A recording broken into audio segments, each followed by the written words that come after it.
Chat room. Hold on, I still have a little bit of a cough drop in my mouth. 1 second. Chat room. Hello. Welcome to the stream. Welcome to the stream that I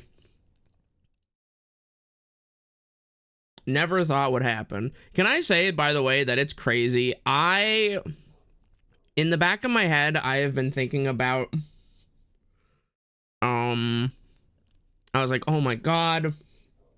There have been so many times where I've just been like, oh my God, it's been so long. Like, I promised everybody that I would play Umineko.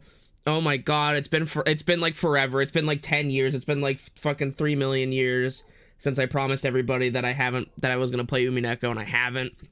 And I had to go and check, and that was that was last year. That was last year. That was Heart Month of 2024. I in my head it was longer. But yeah.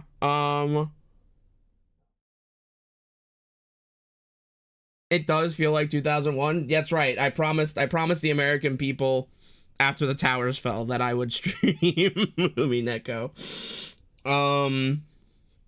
But here we are.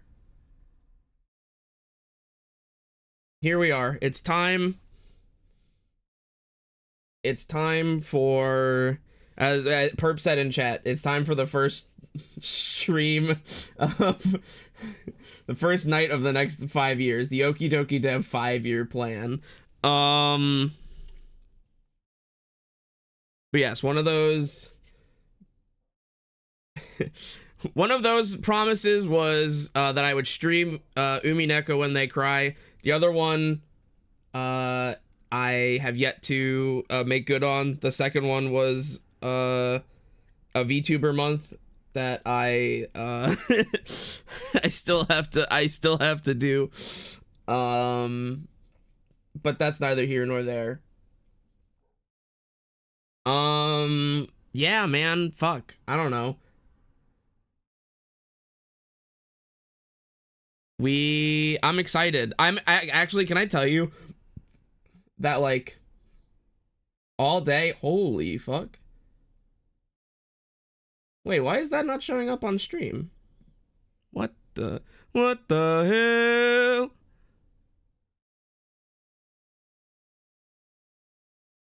That's weird. Well, thank you for the $50 donation. Oh my God.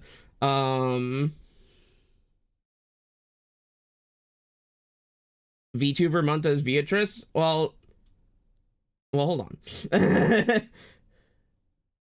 Yeah, I don't know. I have StreamerBot open, so it should be working.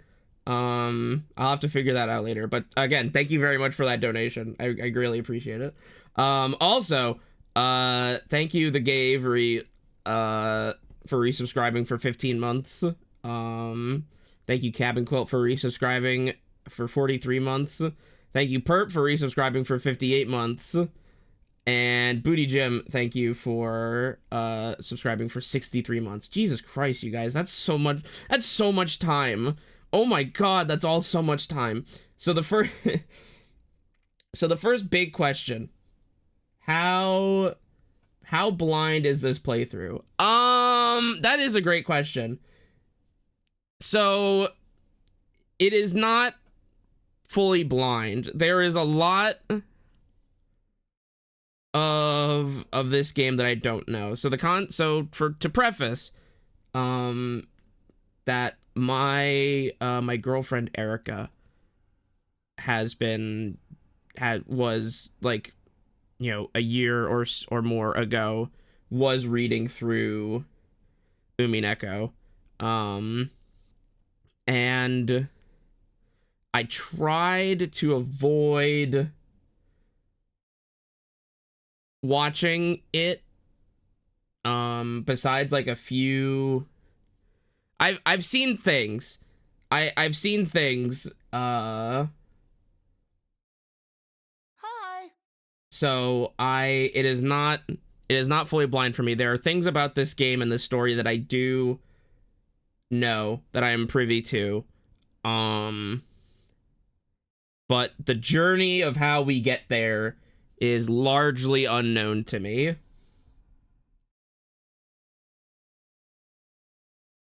So, this is sort of a blind stream, a blind playthrough. Heard there were women in this. Is this true? No. Anybody who told you that there were women in this game lied to you.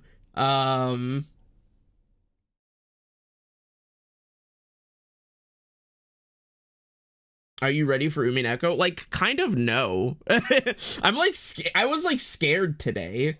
I was like, oh my god, I have to stream Umineko today. And I was so nervous because this is a gigantic video game. This is a gigantic fucking video game that I am like about to commit myself to. And I'm doing this shit by myself. I'm like, oh my god.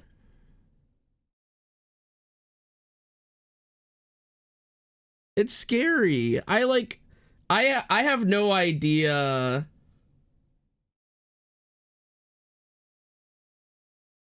I have no idea what form these streams are going to take after tonight.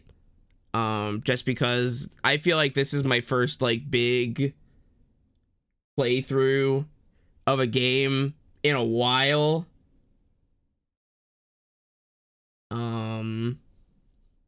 So I feel like I'm gonna be figuring stuff out and figuring out what I can and cannot do. So we will see.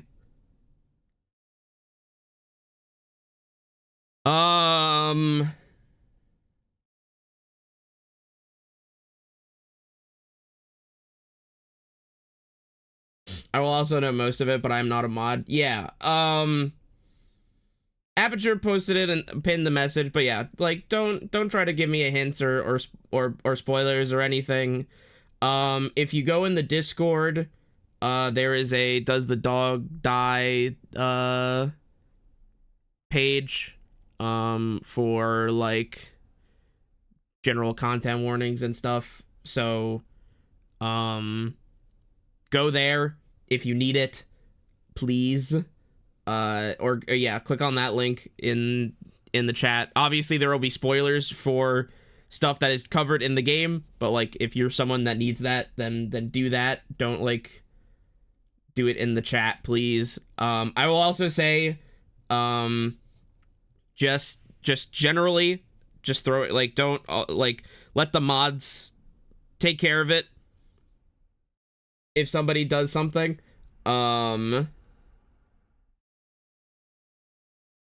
Let the mods handle it. Okay.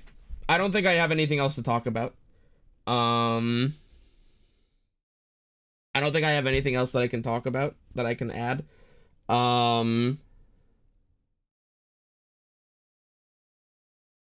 So I think I will switch over to this background that I made, that I'm happy with.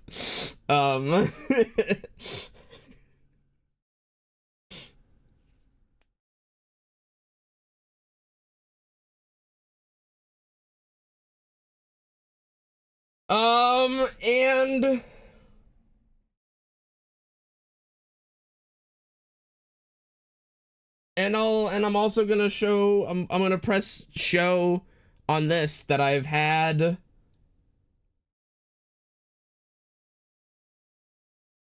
cooking for a minute now. It's not Beatrice. But hello. I figured if I had to be anybody, I have to be the main guy. So I made a Badler. Cosmic Kiryu. Yep, you got it in one. I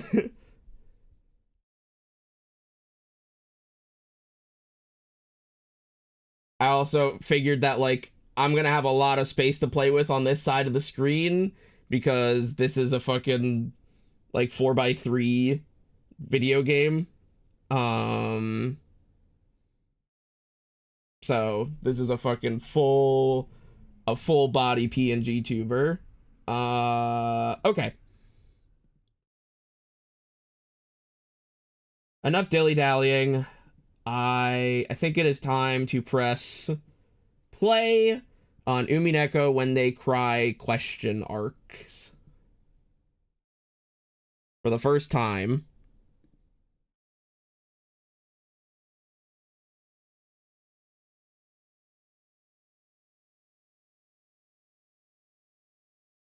You playing the original fully unadulterated game? I don't know what that means. I'm playing the one that's on Steam. I'm not okay. Actually, I think I do know what you're talking about.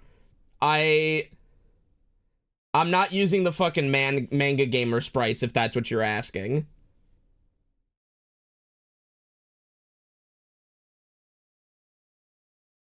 I'm whatever option I find to put the old ones on. That's what I'm going with. Okay.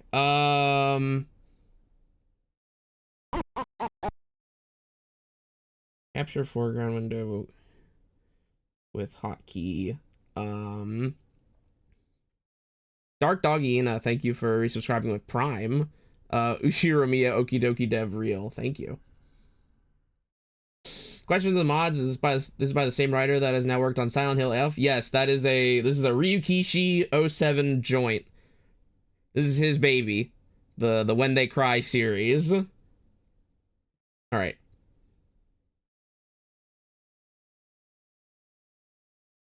This was on PS2? No, PS3. PS3 is the re-release that you're thinking of.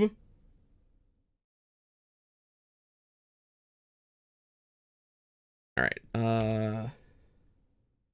Oh wait, I also have to. Is this correct? Hold on. Oh, no. Okay, perfect. All right, wow. That fits perfectly. Okay, Japanese, please. Yeah, you got it. No, I will not be doing that. English.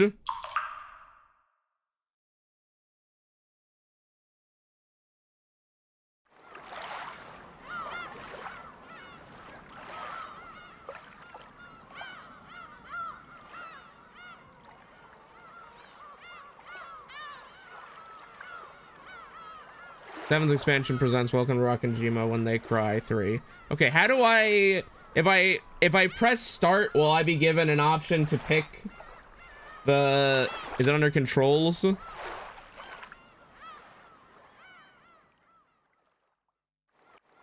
pick which, like, sprites I'm playing with? Alright. Start. Welcome to Rockinjima. Begin a new game.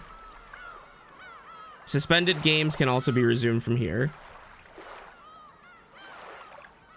I think you need a mod for that. Do I need to download a mod for the original sprites? Hold on.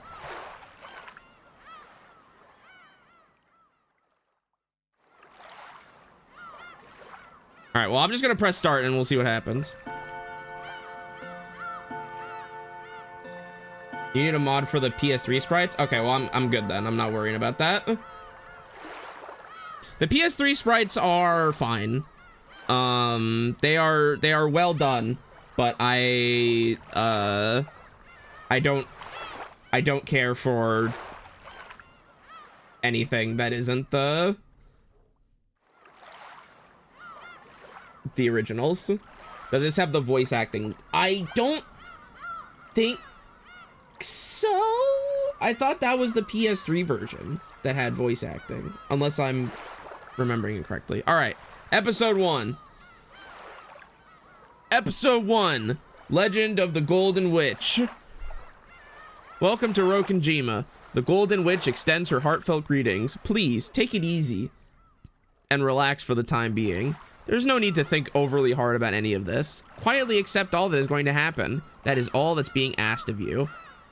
The difficulty level is standard. We might as well at least start by taking the easy road. Here we go.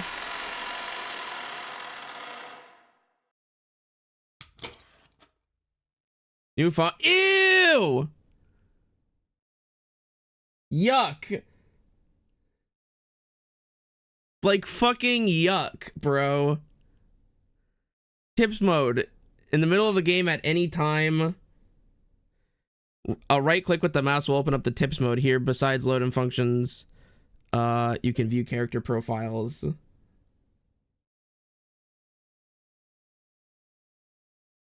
Okay, thank you.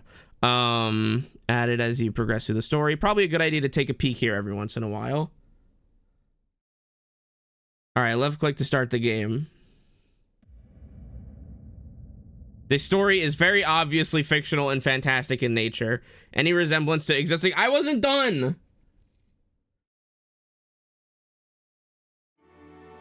Nope. Original images. Yup. Yup. That's what I'm talking about. That's what I'm talking about right there. This game is fucking loud. All right.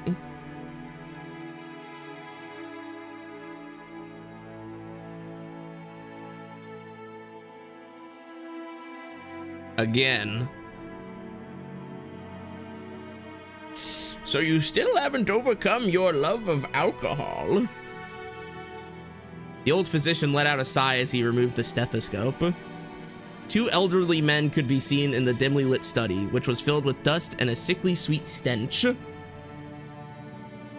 In the corner of this room, which was much larger than what most people would call a study, was an expensive-looking bed, a man undergoing a medical examination, and the physician conducting it. There was also what appeared to be a servant watching over the whole scene.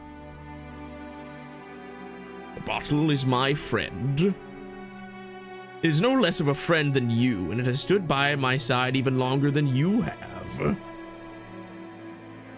As the man bearing his chest for the stethoscope rearranged his clothes, he spoke unapologetically. Drinking while you're having a fucking, like, physical is crazy. Kinzo-san, your body only appears to be well thanks to the effects of the medicine. However, if you continue to drink such strong spirits, the treatment will become meaningless. Trust my judgment. Refrain from drinking. I thank you, though only for the sentiment, my friend. Genji, another glass. Water it down slightly. That way Nanjo can save face. Are you quite sure? After eyeing both the master who demanded the alcohol and the family doctor who forbade it, Genji, the old butler, silently gave a slight nod and carried out his master's orders faithfully. The family doctor, Nanjo, let out a deep sigh once again as he watched the butler busy himself alongside the liquor cabinet. There was a smell filling up the room. Kinzo farted. This sweet, poisonous aroma felt as though it melted the heart, if not the soul itself. It was a smell of that venomous green drink that the man couldn't bear to part with. What, the potion? the sinister potion? Nanjo, you are my close friend, and we have known each other for quite a long time. I am deeply grateful for all that you have done to keep me alive this long. I have done nothing. After all, you never listened to my advice as your physician. And you never listened when I warned you about a mistaken chess move you're about to make. It seems only fair, does it not? Looking at the camera, do they, you know, play chess together?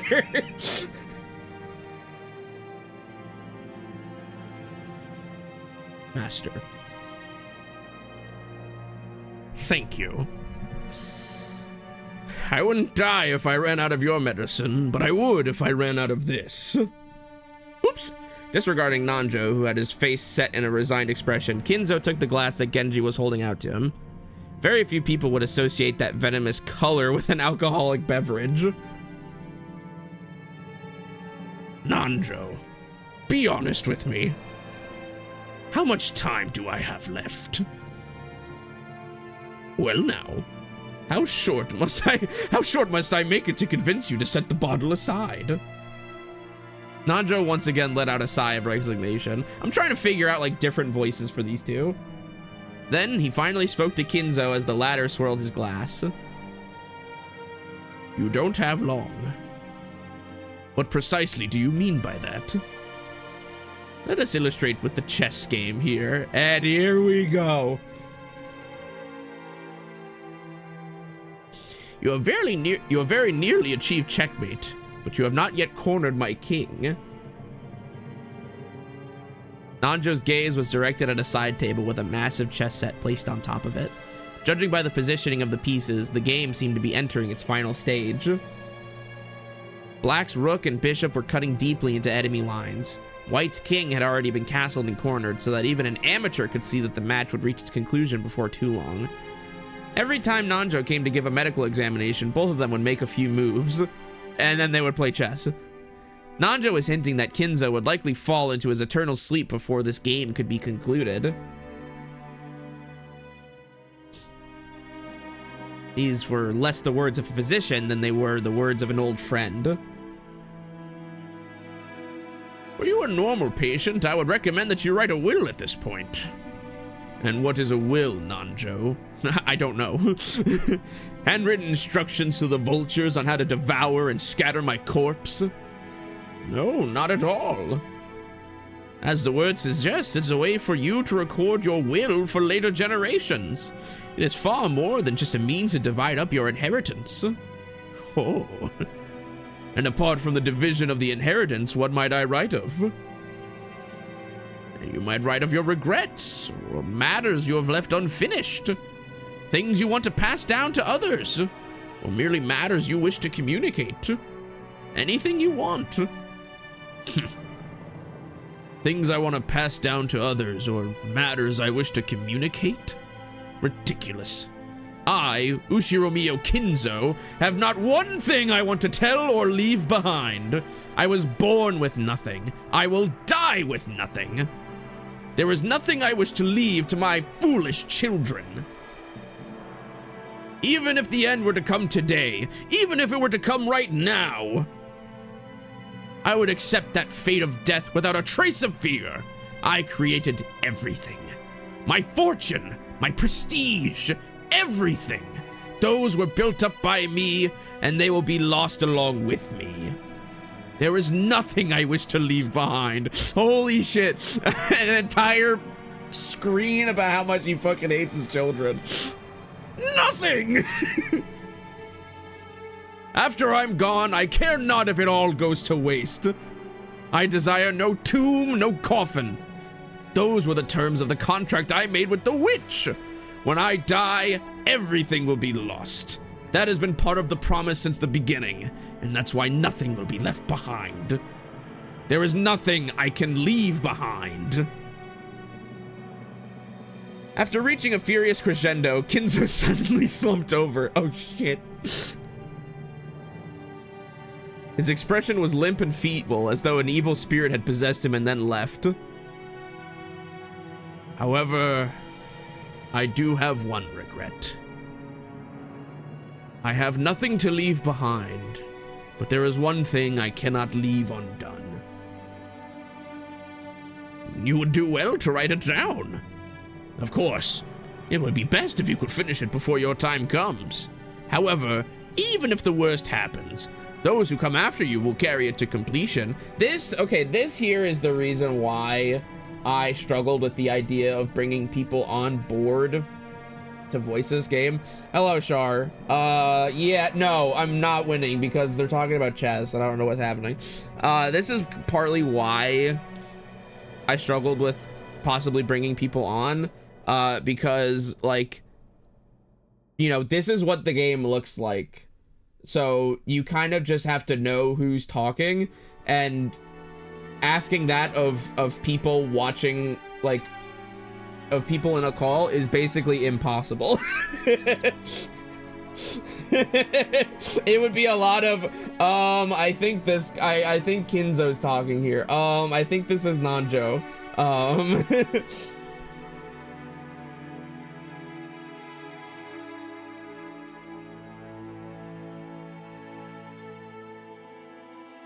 However, even if the worst happens, those who come after you will carry it to completion. You must leave behind your regrets so that they can be resolved, even if you are unable to do so yourself.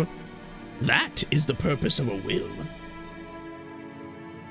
I think the PS3 version has name boxes, if I remember correctly. Yeah, but I don't really like the presentation of that. By the way, who made this PNG tuber? They did a good job replicating the art style. Me, putting my index fingers on my cheeks. Me.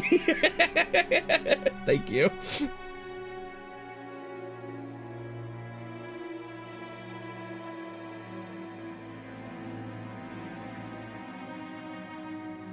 When Nanjo tried to gently pat Kinzo's shoulder, the dying man flew into a sudden rage and batted away Nanjo's hand. Useless, useless, useless! It must be done while I still live! At the moment of my death, my soul will be devoured by the demons of the contract and wiped out of existence. For me, there will be no peace or another world after death. That's why everything must be completed before I go. That's why a will has no meaning for me. Even if I had a chance to write such a thing, if I did have such a chance, I'd want to see it. I want to see it one more time. I want to see Beatrice's smiling face one last time. Brother, get in line. Buddy, they won't even let me see Beatrice's smiling face one last time. Oh, Beatrice, why have you resisted me for so long? I'll return everything you have given me. I'm prepared to lose everything. So please, show me your smile just one more time. Beatrice, I beg of you. You must be able to hear my plea. That's the kind of woman you are. I beg of you, show yourself to me. You're here, aren't you? You're standing there, invisible, listening to every word I say. And even now you're mocking me from somewhere in this room, aren't you? Please, appear before me once more and smile. Feel free to scold me, even snatch away my life by your own hands if you so desire. Holy shit. Oh my god, he is down horrendous.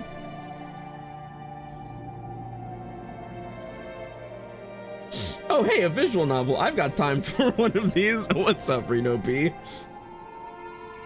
I don't want to die alone like this.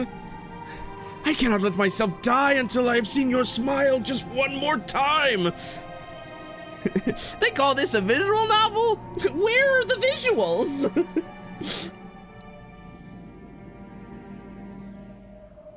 Oh, Beatrice! Beatrice! I offer up this life of mine. I offer it up to you. I'm begging you, Beatrice!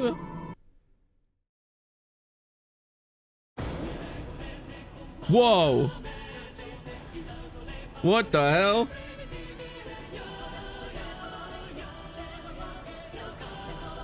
Is this gonna be like the fucking manga gamer sprites in this opening? I didn't know there was a fucking opening.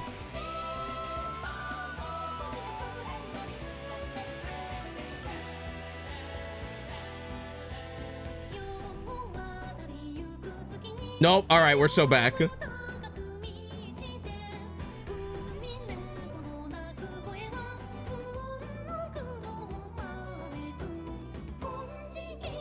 When They Cry 3, yeah, so there have been 3 other, so this is the 3rd in a series. I believe the one before this is Higurashi, and then I don't know what the first one is.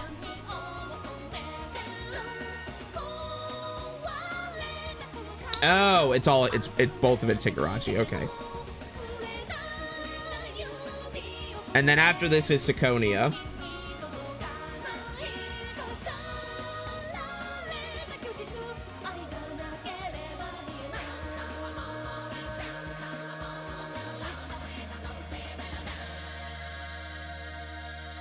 Should I know things from those? I don't know, because I don't.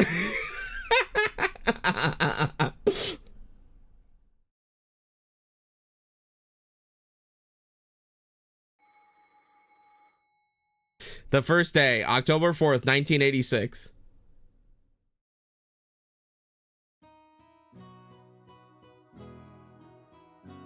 Whoa. Things sure move with the times.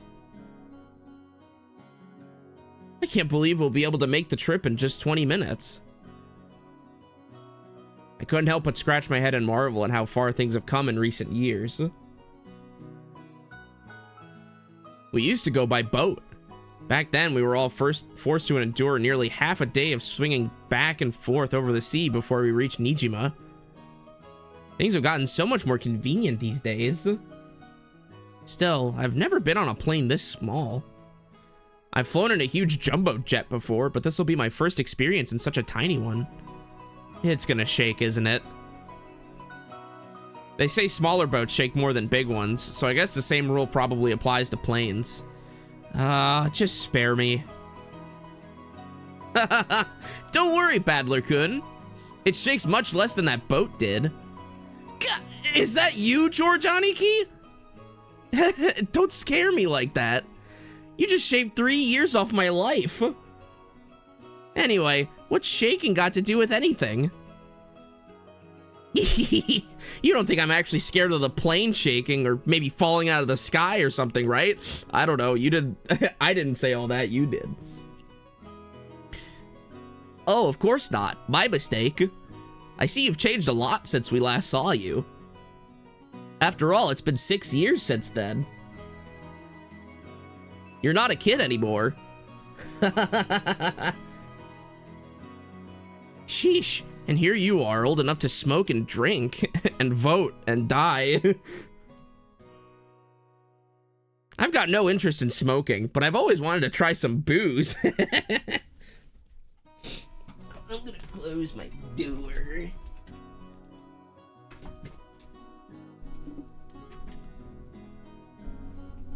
Oh.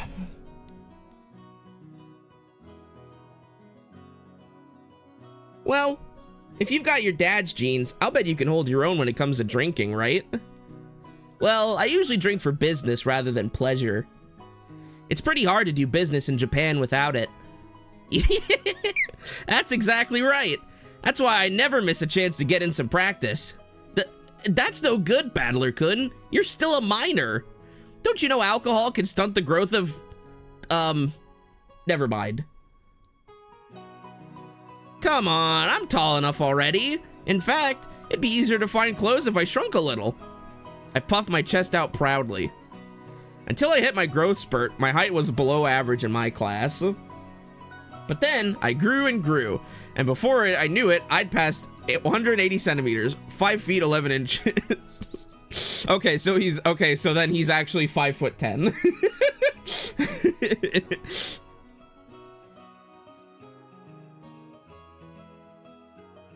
I guess I have that muscle training and those shady mail-order performance-enhancing drugs to thank for that. What?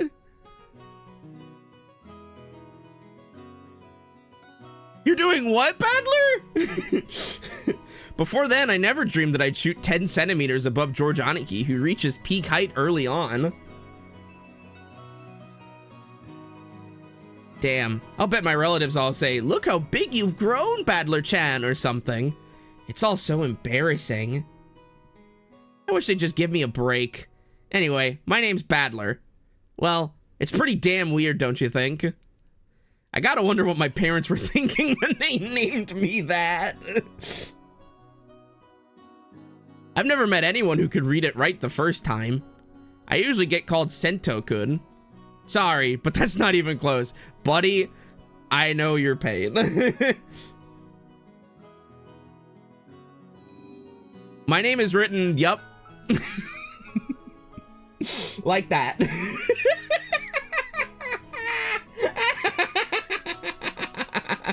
Does this answer your question?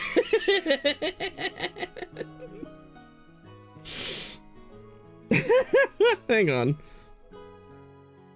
Nope, that's the wrong. No, can I like use... One second. Translate.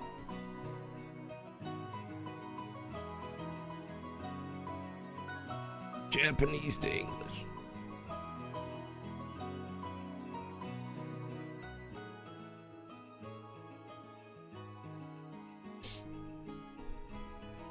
Ah, whatever.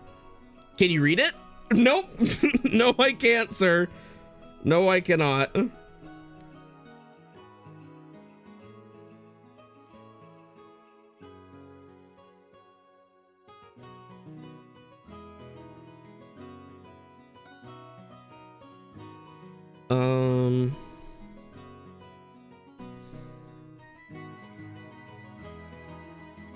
What the fuck? How does this work?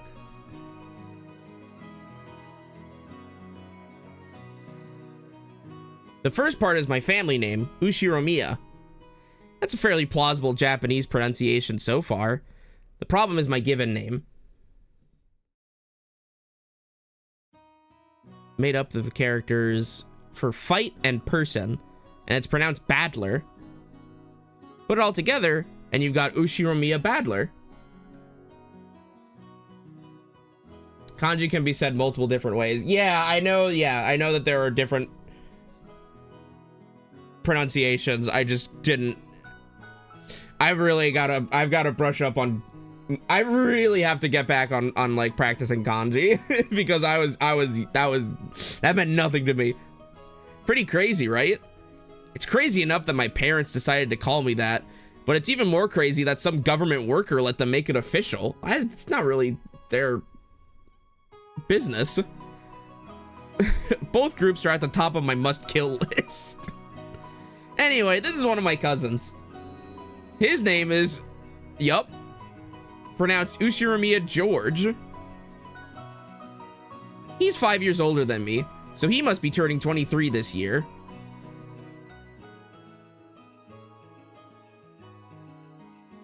Since the Ushiromiya cousins consist of 2 boys and 2 girls, I ended up playing with George all the time. And because I've always thought of him as a big brother, I still call him Aniki today. Whoo, Paddler-kun, look how big you've gotten. You know what they say, leave a boy for 3 days and you'll hardly recognize him. It must be in his blood. Rudolph wasn't that tall either until his high school years. Perhaps people ended up taller if their growth spurt comes late. Nah, it's nothing special. A real man needs to be tough on the inside, too. Exactly! Paddler-kun here knows how it works. Real men win or lose based on what they've got on the inside. Can't ever forget to keep up your training and discipline. You gotta do that. You've gotta do that. Wait very alertly for the perfect moment and strike. Now, I never even imagined that I'd become the company president I am today, master of my own domain. Yep, to think I've come this far after starting out penniless and ruined. This stout, plump old guy is George Aniki's dad, Uncle Hideyoshi. He's the husband of Dad's older sister. In other words, we're not blood related. He's nice to children, sociable all the time, and even quick to give out some spending money to us kids. Simply put, he's an awesome uncle. He speaks in an odd and very noticeable Kansai dialect, but he's actually a natural-born Kanto man. Apparently impressions are everything in the business world, so speaking in a different style than other people is an act that makes him stick out more. However, I hear he gets embarrassed when talking within earshot of a real Kansai person, so he switches back to standard Japanese. I don't really get it, but he's definitely an interesting person. If only you weren't so quick to brag about your life story. That's enough for now, I think. I'm sure Badler's getting tired of it, aren't you? Nope, not at all. Nothing wrong with that. I think it's pretty cool for a man to have some stories he can brag about. I don't have anything like that at all. Really? I'd imagine a man with your looks would leave girls crying left and right. I can't believe you have nothing at all to brag about. What? You're joking, right? Of course nothing weird like that's ever happened to me. Heck, I wish it would. Come on, you aren't fooling anyone. You must tell your aunt all about it later. After all, nothing of the sort ever happens to George. Bro, I'd kill myself. If my mom was talking about me like that, I'd fucking do it.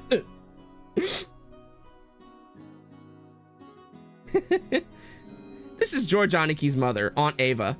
She's my dad's older sister. She and Uncle Hideyoshi are a pair of jokers, and they've always teased me back as far as I can remember.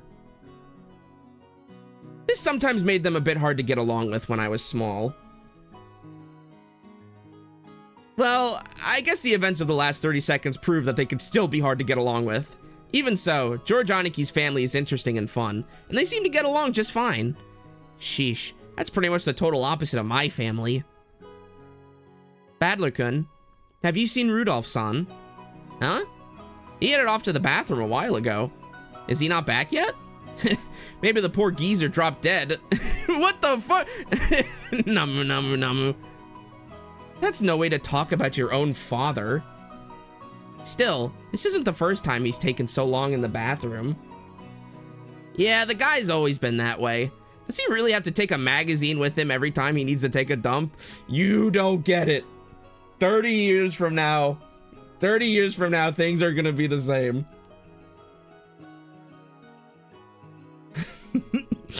30 years from now, everybody's gonna be taking a magazine with them on the toilet, except it's not a magazine, it's something smaller and worse for you. And what on earth's he doing in there with those particular magazines? Oh, he's jerking off. Okay. Oh, you don't need to worry about that at all. Since we've been together, I haven't let him do that on his own. Huh? Ooh, I'll have to get the juicy details later. What are we talking about? This family's weird. They're just talking about sex and fucking like jacking off. What's happening? Sounds like Dad's got his balls in an iron grip. They are. Oh my word. Oh, good heavens! You know exactly what would happen with that man if I didn't keep a tight grip, don't you? No kidding. You're the only one capable of reining in that old bastard. As his son, I'm more than happy to let you take over. Yes, leave it all to me. After all, that's my specialty. This woman is my father's wife. Not your mother? Her name is Ushiromiya Kairi. Or is it Kirie? As you can probably tell from our conversation, she's not my real mother. She's basically my stepmother. Okay, Kirie. My real mom died 6 years ago, and Kirie-san's the woman Dad married afterwards. It's understandable for someone my age. I could never bring myself to call his new wife Mom, and I doubt she feels like using the word son on this massive kid who's no relation to her at all. We aren't little kids. We know there's nothing to be gained by fighting, so we decided that we wouldn't force ourselves to pretend that we're family. I've decided to act a bit more frank with her, acting as though she's a friendly neighbor instead. It's much easier if we just keep a little distance, instead of forcing ourselves to act all close and making each other uncomfortable. Okay, maybe you could put up a barrier or two at least. maybe just one or two.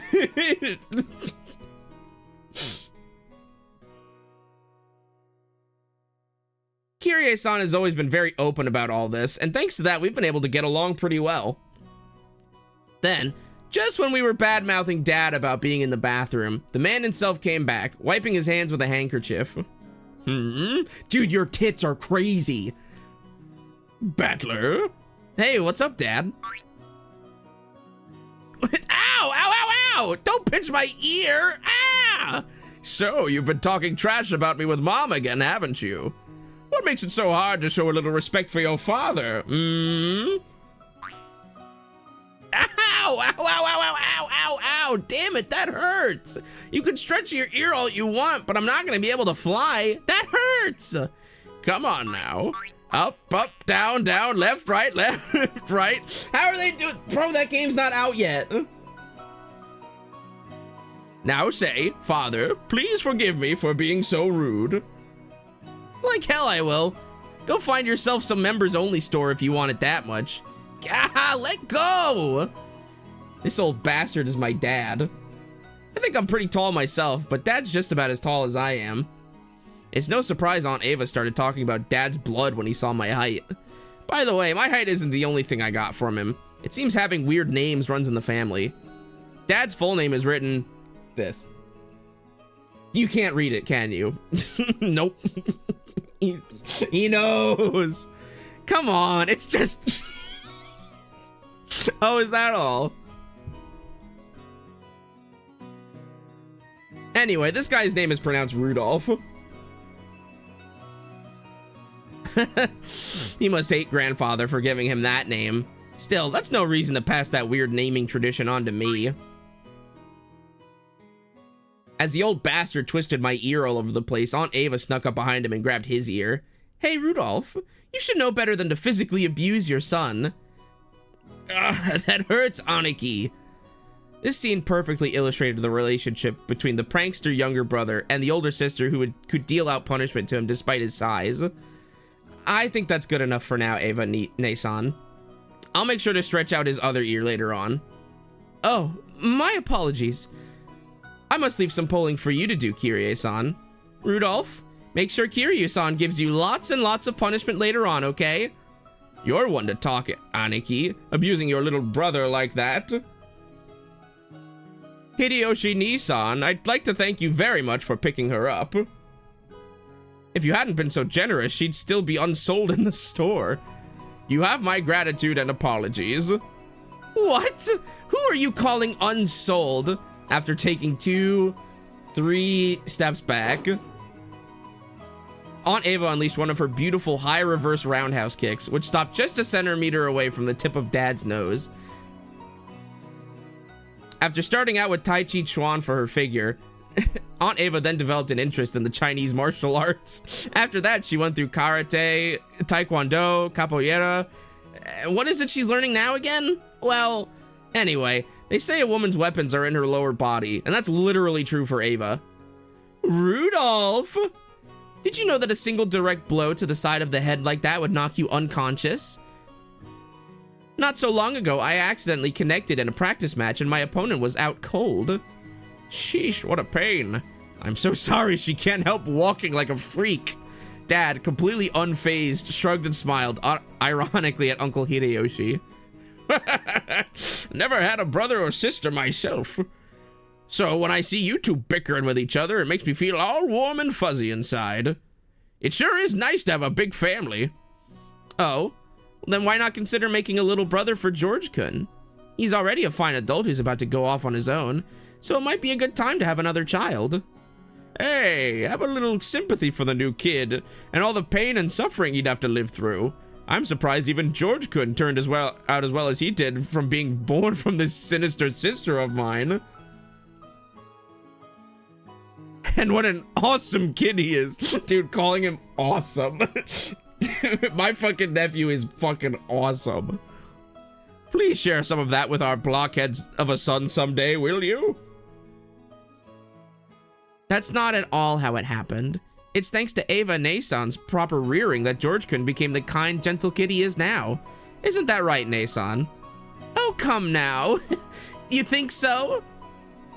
Our George still has a long way to go. By the way, how's your little Anj-chan doing? I heard she was vomiting? No, that's right. And I was hoping to finally see her face after such a long time. Is she okay? She often catches a cold when the seasons change. She's very frail. I did want to bring her along, but we decided to have my family look after her this time. I think that's a wise move. She'll heal a lot better if she stays away from that venomous head family household. A child's health is always more important than an adult's convenience, don't you think? I know of some great medicine for vomit and colds like that. When we get back home, I'll send some to you right away, so please let her try some. Thank you very much, Hideyoshi Nissan. I'm always in your debt. And once the conversation suddenly veered off in that direction, we kids didn't have any chance of butting in. They stopped talking about sex, so we didn't give a fuck anymore, I guess. For now, I'm just happy Aunt Ava gave Dad his just desserts for tugging on my ear. Are we still waiting for the weather report? George Aniki pointed at the counter. The checking weather sign was still stuck next to the departure times for the flight we were scheduled to board. According to Aniki, smaller planes are more subject to winds and other effects of the weather. Yeah, that just makes sense. And it's not at all uncommon for flights to be delayed because of that. Wait a sec. We are totally sure it's not gonna shake, right? From down here on the ground, it looks cloudy, not windy. Well, I guess it's different up where the planes fly. The weather's a bit uncertain today. Aunt Ava looked at a TV in the lounge. The weather forecast was being broadcasted, informing us that a typhoon was approaching the Kanto region. A typhoon again? Guess there's no helping it with the annual family conference being held in October. Couldn't he have chosen a better season? I agree. I've always hoped we could have it sometime around the Obon Festival in mid-August. In that case, why don't you suggest that to Father and Nissan during the conference? Very funny. Why don't you do it yourself? Our brother would never listen to anything I suggested. No way. It doesn't really bother me that much to have it in October. I was just saying you might want to propose it, since you hate typhoons so much. I only said that typhoons come around this time of year. You're the one who said you wanted to move it to the Obon Festival, right? Well, you said it too last year. Didn't you say that it would be easier to fit into your schedule if we had it during the Obon Festival? I never said anything like that. Oh, yes, you did. I certainly wouldn't forget something like that. No, I didn't. You're the one saying that all the time. Didn't you know? Stopping a kick just a hair's breadth away from impact is a very high-level technique. Sheesh. Women your age shouldn't spread their legs like that. Dad and Aunt Ava's argument looked no different from a couple of brats quarreling. Even though they usually behave like normal parents, they turn right back into kids again when they meet their siblings at these family conferences. You're the one who looks like a real adult, analyzing it all calmly. I hope I never turn out like that old bastard. I'd much rather end up as like an intellectual adult like you, Aniki. Like me? Oh, I still have a long way to go. I still have very little experience out there in the real world, and I need to work on becoming more confident and sociable. I think you far surpassed me on all those counts, Battler-kun. I'm sure you'll outstrip me fast enough when you become an adult. George Aniki scratched his head and laughed, as though trying to hide his embarrassment. Of course, he was just being humble. Aniki entered a university and became an apprentice at Uncle Hideyoshi's company at the same time, studying both academics and how to become a business emperor in parallel. Then, right after graduating, he got into Uncle Hideyoshi's company as his father's aide, piling up a lot of real-life experience as he devoted himself zealously to his work. His great dream is to one day stand on his own and build up his own kingdom. Aniki is a real paragon of a man, sparing no effort as he strives toward his goal. It's no exaggeration to say that I really respect him. And then there's me. I'm nothing at all like Aniki. I'm living my happy-go-lucky, idle high school life to the max. I've got no dreams for the future. I'd like to just sit back, stay cool, and let the money flow in. And let the money pile up. But of course that could never happen. When Aniki was my age, he had already formed an impressive objective and had started devoting himself towards studying for that goal, so I guess I can't compare at all. My dad says, sure, you could study at my company if you like cleaning toilets. Damn it, I'm not going to be in the debt of that old bastard.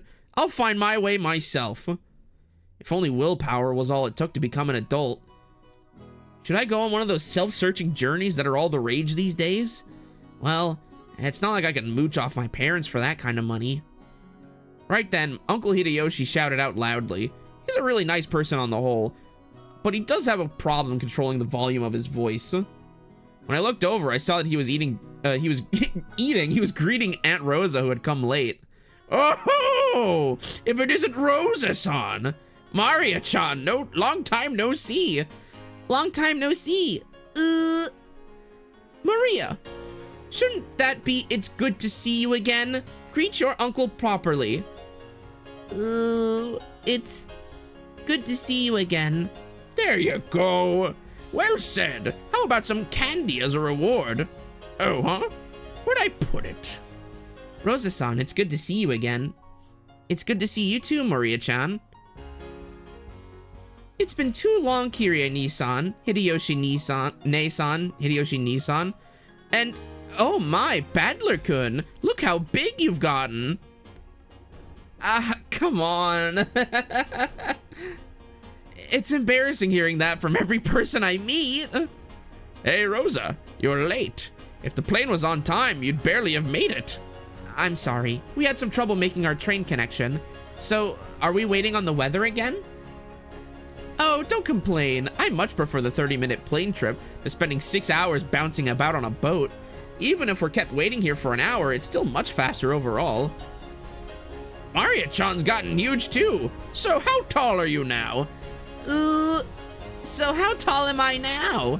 Maria-chan parroted Uncle Hideyoshi's question, looking up at her mother. I guess she doesn't remember her own height. She's probably right in the middle of a growth spurt, so her height must change every month. Give it a few more years and she'll start looking feminine. Right, she doesn't now. Just how tall were you the last time you got measured? You keep getting bigger and bigger, don't you? Right? I think she's grown a lot since last year. Let's see, she turned 9 years old this year, didn't she? 9 years old.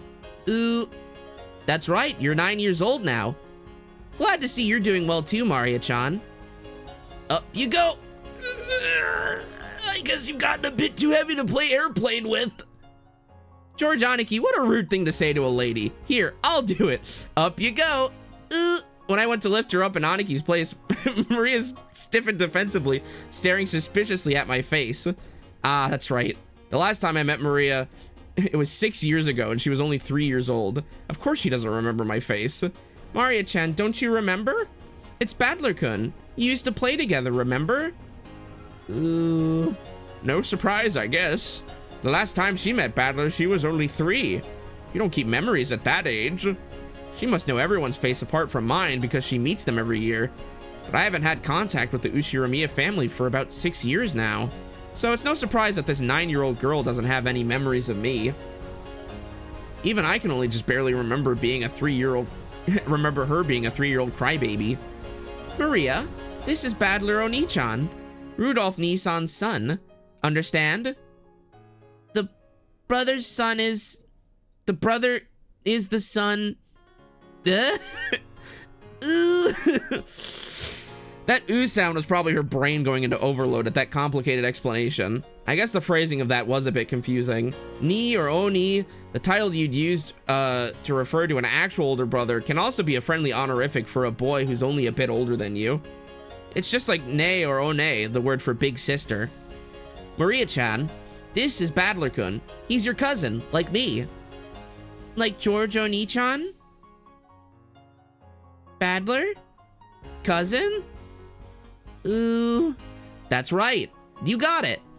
This part of Aniki is what makes me really look up to him. For someone who isn't married, he's just great at dealing with kids. I'm sure he'll be an indulgent father in the future. Badler Oni-chan?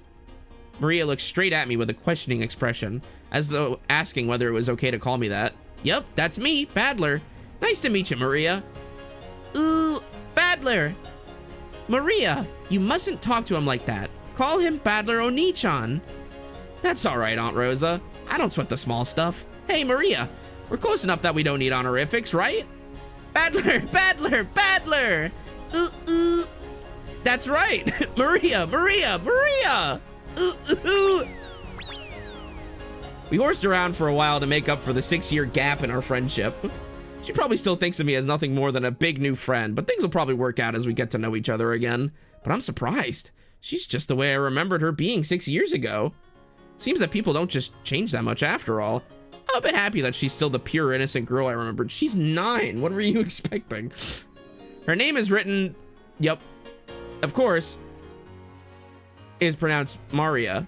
The third character looks like a cross, which is pretty cool. That is pretty cool, actually. Her feelings usually don't show up on her face, so it can be difficult to know just what she's thinking, but that's just how she looks on the outside. On the inside, she's just a sweet, normal girl. Then there's Maria's mother, Aunt Rosa. She's my dad's younger sister. Rosa is written... Here's a name that's totally not Japanese. Sorry to say it, but her name's almost as ridiculous as Dad's. How? I've got to respect her for not ending up as screwed up as he is. When I think about it, all the names in my family sound foreign. Just why is grandfather so obsessed with that? Because of him, even we grandchildren have to put up with this weird naming sense. It's even more annoying since grandfather's own name is perfectly normal. Anyway, there's one thing about Aunt Rosa that's a relief compared to the other family members. The old bastard and Aunt Ava have this annoying urge to tease and mock people all the time. But even though she shares their blood, Aunt Rosa isn't like that at all. She has the most common sense among all the siblings. Like Uncle Hideyoshi, she's a kind aunt who will always be on the kid's side. However, possibly because she's more strict as a parent, she's not liberal with handing out spending money like Uncle Hideyoshi. Okay. Now we have the entire group of family members who are going to board the plane. At that moment, as though it had waited for us all to arrive, an announcement rang out through the lobby. Our apologies for the delay. Boarding will now commence for Flight 201 to Nijima. We ask that the passengers please form 2 lines in front of the counter, behind the white line. Rosa, you still haven't gone through boarding procedures, right? Hurry up! Oh no! Maria, come on! We had to go through a metal detector before going out on the runway. Our small plane wasn't as massive as an international flight, but it was still a plane. A staff member holding a metal detector checked us all. Once all of us cleared the check, we followed the staff member out onto the runway. Come to think of it, everyone here is in the Ushiromiya family.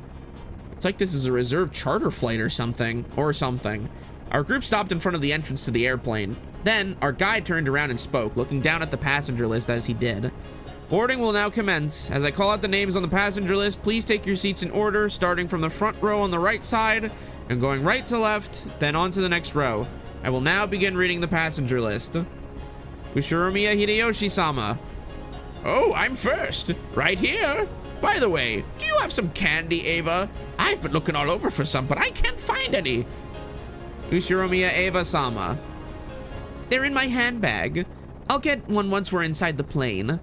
I've heard that candies are a good way to protect your ears from hurting because of variations in atmospheric pressure when landing or taking off. That's probably what they're talking about. Hope I get a window seat. Don't worry, there aren't any other kinds of seats. Why did I say it like that? There aren't any other kinds of seats. As George Aniki said, there were apparently only 2 lines of seats. So this is what a small plane is like. We are totally sure it's not gonna shake, right? Ushiromiya George-sama. Right here. Don't worry, Battler-kun.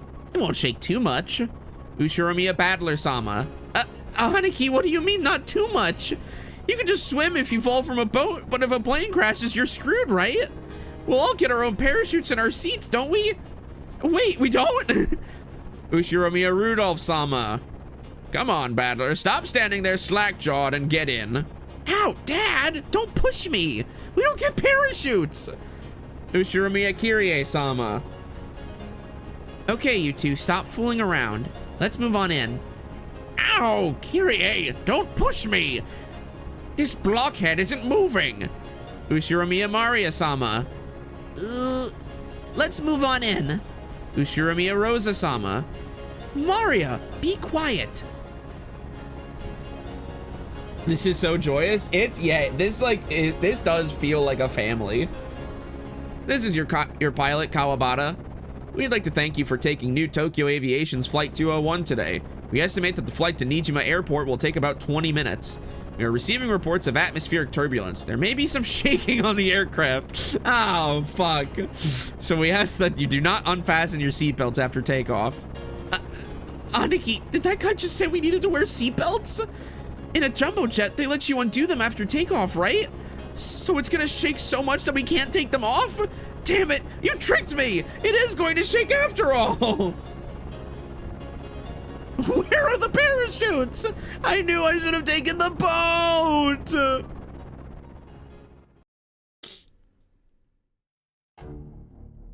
Legend of the Golden Witch.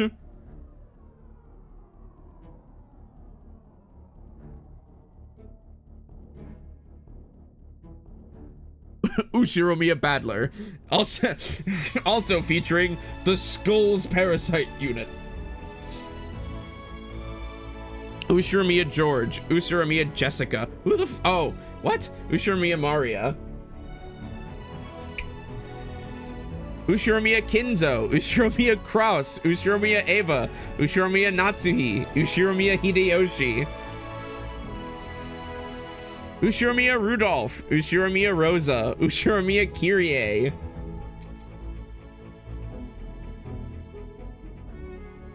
Nanjo Terumasa, Shannon, Goda Toshiro, Ronue Genji, Kanon, Kumasawa Chiyo. That's it.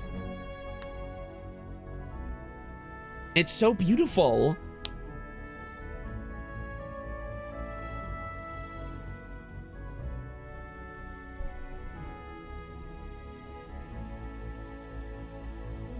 And here.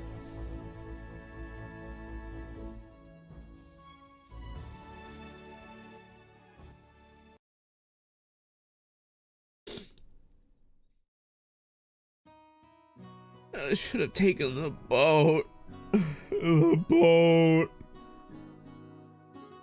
Fall! Fall! Ooh, ooh, ooh, ooh. Maria, that's enough. But what a surprise. I thought there was nothing that could scare Battler-kun. This guy can't have little vehicles for some reason. Always yells about falling and sinking and stuff. Bro, I'm right there with you. I am right there with you, Battler-kun. You're a disgrace of a man, you are. Shut up. That thing was seriously shaking way too much. I just got a little stressed since it was my first time on a small plane like that. You call that a little stressed? Sounds like it'd be fun to take an overseas vacation with you, Battler-kun. Would you like to go to Egypt with your aunt? You get to ride a plane for a full 14 hours. There's a good plan. Battler-kun, you should go let Eva Nason toughen you up some. Still, it's so hilarious. My God, they're all just beating the fuck out of him.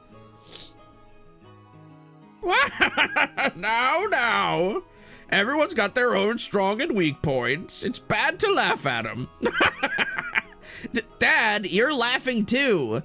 Hey, Maria-chan, you shouldn't laugh anymore. Shouldn't laugh anymore? God damn it.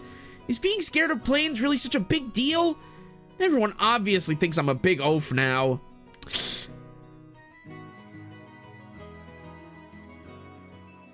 Anyway, we transformed into a car.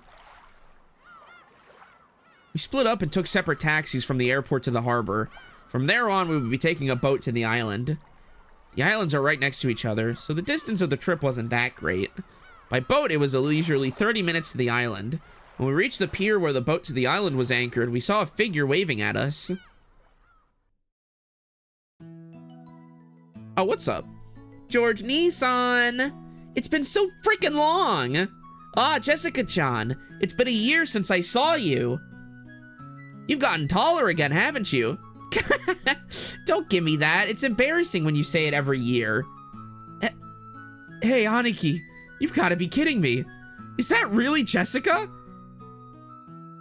Wait a sec, George. Is this big guy Battler? We both stared at each other. She definitely didn't look like that in my memories, but I do remember her way of talking. Yo, Jessica, what's this now? You're kidding me. You look like a woman now. What are these, boobs? Even you managed to get a chest. Let me rub them.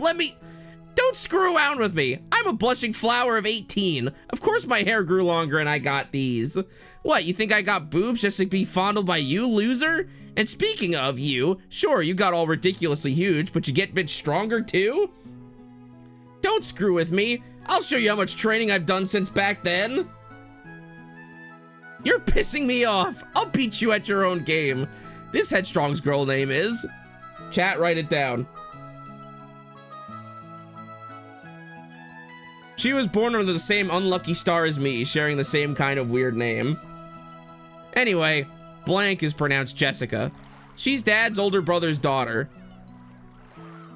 That older brother happens to be the oldest son of the Ushiromiya family, so for now, it means Jessica is the direct family heir. Since Jessica and I are the same age and sometimes had little boy-girl squabbles with each other, we've always been used to fighting and joking around together whenever the relatives gather. Jessica grew more quickly, so she always had me beat in terms of size and physical strength. When we scuffled in a contest of strength, it usually went Jessica's way. So even though I realized I'd grown bigger, part of my mind was still convinced that I couldn't beat Jessica. What the? What are you getting all serious for? Ow, ow, ow, ow, ow, ow! Hey, this is nothing. Jessica, you've gotten weak. Shut up. I'm a girl, so of course I couldn't beat a guy with physical strength forever, right? Well, you got a point there. Overtone SSB, thank you for resubscribing at tier 1 for 5 months. Battler will never defeat Jessica. He will be crushed. Things that age like milk. The meat I put on my arms all went to your chest. It looks like it'd be a pretty even test of strength between my arms and your boobs, don't you think? I told you, my boobs aren't for you to feel up.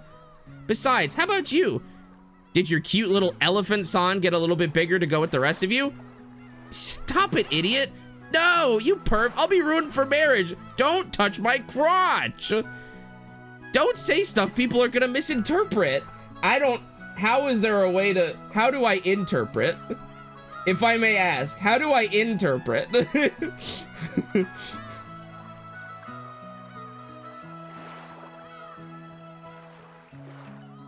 Honestly, I was so surprised at how feminine Jessica had become that I had to joke around like an idiot to hide it. Well, considering what a bossy brat she was 6 years ago, anyone would be surprised. And I guess she's just as surprised. She probably wasn't expecting to lose to me in a test of strength. After losing that easily, she must be shocked at how much I've grown in the past 6 years, and also all the drugs that I took. 6 years. Once again, I'm being shown just what a huge gap of time that was. Crap. Total defeat. It's like I'm no match for you anymore. That's not true. Even Battler-kun must have his weaknesses. Right, Maria-chan? Ooh, fall! Fall! Shh. Cut it out, Maria. Let's keep that a secret, okay? Fall? The hell are you talking about?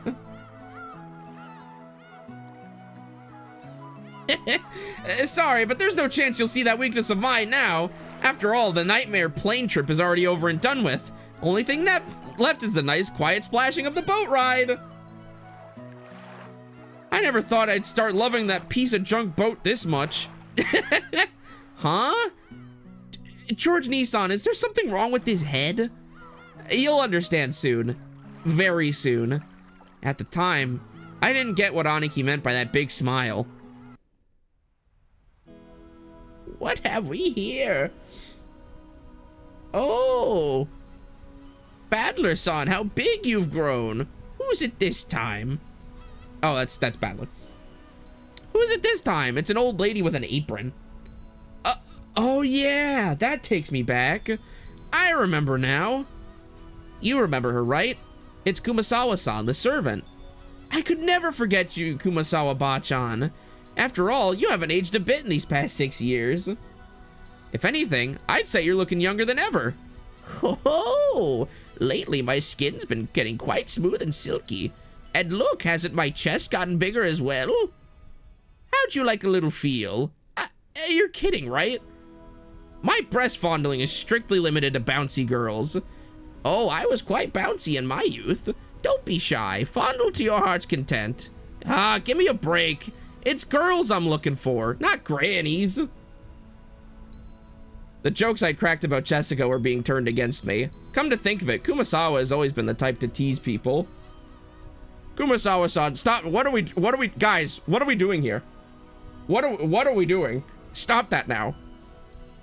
People with one foot in the coffin shouldn't jump around. To sport with the young is the most rejuvenating medicine. It's rare for you to come pick us up, Kumasawa-san. Wonder what's gotten into you. Usually your lumbago kicks in whenever someone gives you a job to do. Eva-sama, you're as harsh as ever. I found myself with some urgent purchases to make, and while I was at it, I thought I would come welcome you all. Although, it does give a bad impression if the one waiting to greet you is a decrepit old woman.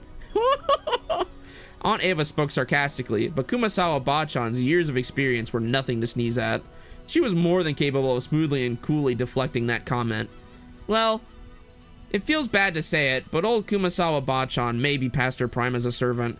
She might act as though she's in good health, but between the headaches and her lumbago, her body is wearing out. To tell the truth, the very fact that she's still working is impressive. How old is she this year again? She must be pushing 80 at least. It's incredible that she's still able to act so cheerily. You just seem to get more and more lively. Oh, that's right, here you are. It's the tea I told you about before. Look, I bought you some. Please do try it later on. Aunt Rosa took a souvenir bag out from her suitcase. To think that she remembered a promise that she'd apparently made last year and faithfully bought it. This sort of thoughtfulness was just like Aunt Rosa. She wasn't the kind of person who would forget or break a promise. Kumasawa Bachan seemed deeply touched, not only that Aunt Rosa had remembered this year-old promise, but that she would bring a gift to a simple servant like her. This woman is Kumasawa Chiyo-san. I can read that part. I can read that part just fine. She's a senior servant who's been working at the Ushiramiya head family household for many years. As you'd expect from someone her age, manual labor isn't her strong point, but she's a kind of super servant who can handle just about anything else, from kitchen work to cleaning and laundry. It seems like her only flaw is a tendency to slack off. I hear she tries to get away from heavy or troublesome work by playing up her chronic diseases. In Kumasawa Bachan's case, this was probably a sign of craftiness rather than laziness. Though it probably doesn't impress those paying her salary. Ah, well, even if she's pretty flaky when it comes to work, I could never dislike her. I guess it's probably because of her cheerfulness and her constant smile. Hey, glad to see you're still in fine spirits. How's your back doing then? Even with the medicine, it's not getting one whit better. According to the doctor, nothing can be done for this one. It's what you might call an incurable disease. Oh. Anyway, Jessica-chan just keeps getting prettier. Good thing she takes after Natsuhine-san. Really? Personally, I don't think we look alike at all. I mean, I don't even want to be like my parents, because I got zero respect for them. Now, you shouldn't say such things. Though there are quite a few people who don't want to be like their parents in our family. That's me! You sure as hell better not take after me. Your nose looking like mine already pisses me off. What are you talking about? You're surprisingly alike you and father. Come on, you can't be serious. Just how am I like Dad? You're a lot like him, especially in how arrogant and prideful you are. Father's blood is especially strong in you and Nissan. Wouldn't you say, Rosa? Oh, absolutely. Kraus Nissan and Rudolph Nissan are almost unbelievably like Dad. All right already. Why am I the only one under fire from the girls? Hideyoshi Nissan, give me a hand, please. My, Rudolph-kun, you're always so popular with the ladies. I'm jealous. Oh, as usual, you're popular enough to make me jealous. Well then, everyone, shall we head over to the boat? Come now, Maria-san. Let's get on the boat together, okay? Get on the boat together. Everyone gets on together. Hell yeah. This time around, I'm not gonna be scared. I'm used to being shaken by the waves. With that piece of junk fishing boat, I'm less afraid of the shaking than the engine breaking down and the boat drifting off. Oh yes, Battler-kun, I forgot to tell you. That fishing boat was completely worn out, so it was taken out of commission a few years back. Now we get taken to the island in a different boat. Oh, right. It's Battler's first time in the new boat. It's super comfy and freaking fast. It's freaking fast, yo. It can go at crazy high speeds. Oh, that means less travel time, right? That sounds great. Having to worry about sinking is less scary than being on a plane, but it'd still be awesome to get over with it as quick as possible. Ooh, is Badler going to go fall again? That's only on airplanes. Everything's fine now. Anyway, it's the captain's pride and joy, a kind of modded high-speed boat. Seems he got it pretty souped up. He was bragging about how he attached 4 base high-efficiency propellers to make it break 40 knots or something like that. He talks about it all the time, so I've sort of memorized the spiel. Yeah, I've got it memorized too, since we hear about it every year. The captain says he's been obsessed with modding ever since he lost a speed contest with a foreign boat ages ago. He keeps talking about how easy it is to homebrew. According to him, that opponent managed to break 30 knots with just a fishing boat. And his thirst for a revenge match got him to build an awesome, all-new, super high-speed modded boat. I'm sure you'll just love it, Battler. Super high-speed modded boat? My first thought was that this would be much better than some beat-up boat that might sink at any moment, but for some reason, I got this feeling of foreboding. Probably just overthinking it.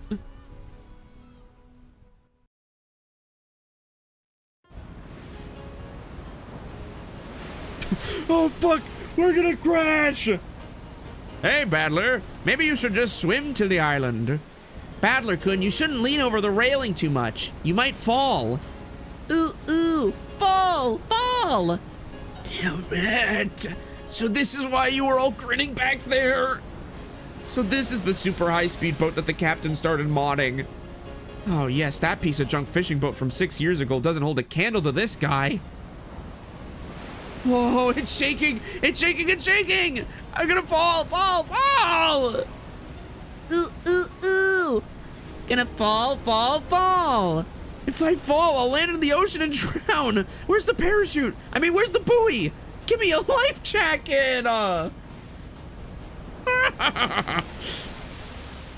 Paddler, what the heck are you doing that for?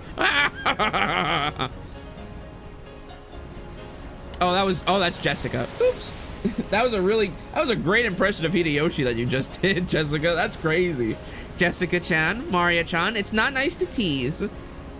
Battler-kun, if you're scared, then just don't come out on the deck. I think you'll be able to calm down a bit if you go inside the boat.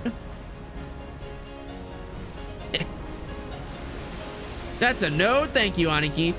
Shipwreck victims are always the ones inside the boat, and survivors are usually those on deck during the accident. So I'm staying right here. But it's shaking! I'm gonna fall! Whoa! Jay, gonna fall. Ooh. Maria, I told you to behave yourself. But Battler-kun, it looks like you really can't handle it. I'll go tell the captain to slow down for you. Whoa! Aunt Rosa, thank you! I can tell you now that safe, slow driving is definitely the way to go, even on the sea! Don't do that, Rosa. Trials and tribulations are important for young men. Isn't that right, Battler-kun? You'd better be able to overcome a little scare like this, otherwise you'll never be able to go to Egypt with your aunt. Whoa, Aunt Ava, you're so mean! I'm just gonna give up on trying to guess who's who in this fucking scene, because I can't. I've been wrong every time. Oh no, I'm gonna fall! Life jacket, parachute! Whoa! What? Wait, gotta spin it around and think that way. What's the enemy aiming for? Is he doing this to scare me? If that's what he's aiming for, too bad. Like hell I'll be scared. But no, I'm gonna fall!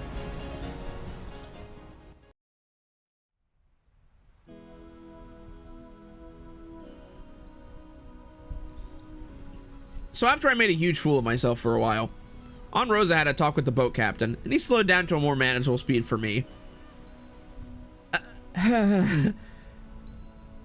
That's a bit better. I thought I was gonna die earlier. Apparently, the max speed I can tolerate is extremely slow. That just now was completely insane. The whole boat was shaking. Sliding and leaping on the ocean's surface. It felt like I was riding on the back of a flying fish. Jessica was still guffawing at me as I leaned against the railing, tired and disheartened. I lost in that strength contest earlier, but I'm glad to know I'm no worse off where it really counts. But seriously, damn it, go ahead and laugh. One of these days, I'm gonna find your weakness and get back at you. and then your boobs will be mine to squish. Yeah, sure. Good luck with that.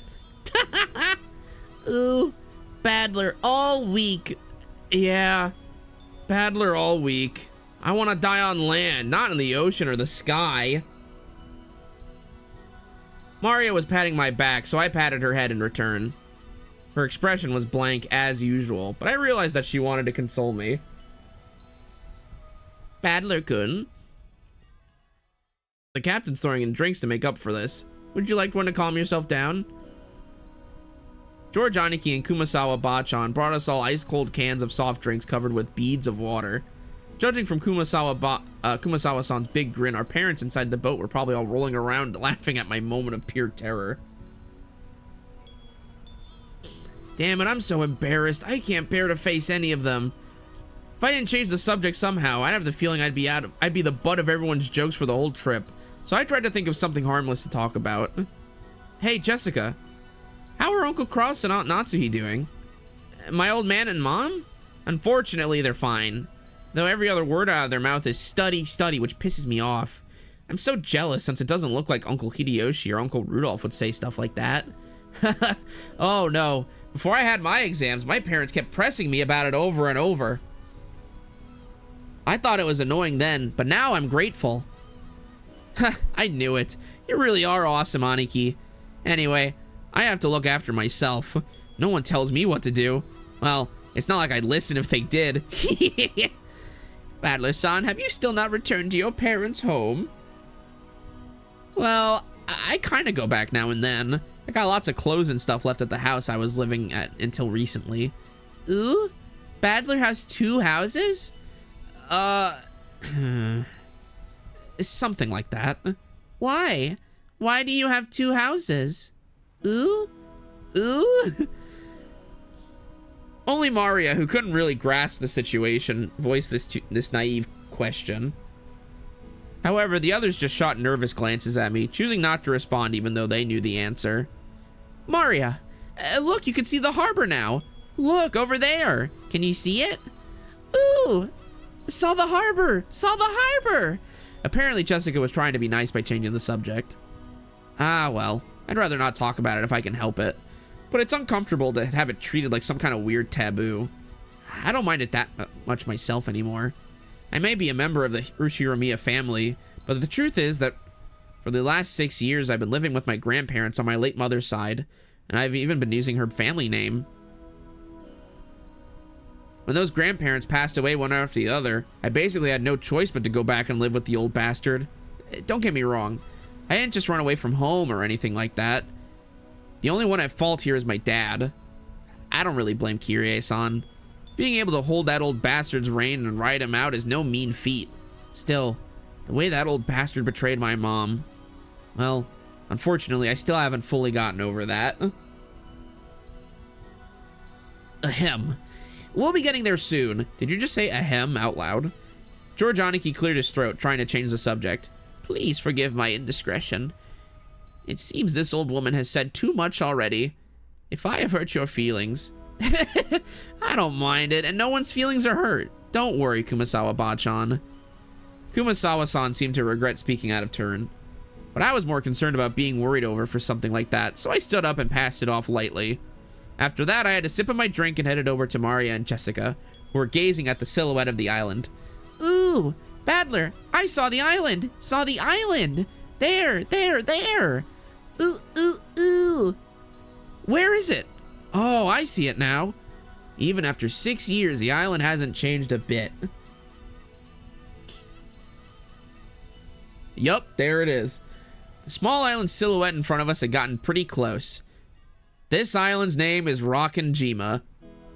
Rokenjima, whatever. Chat, here we go.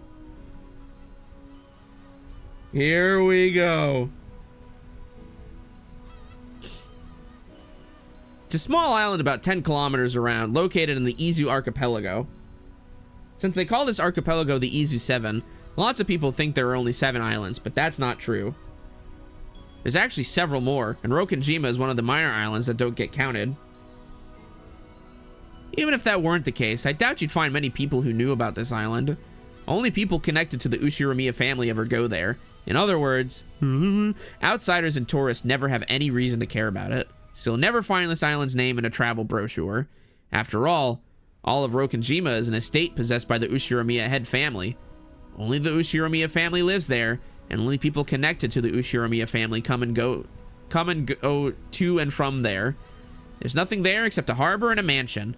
The vast majority of the island is just an uncultivated forest. Such a waste, when it could be made into a nice golf course or something.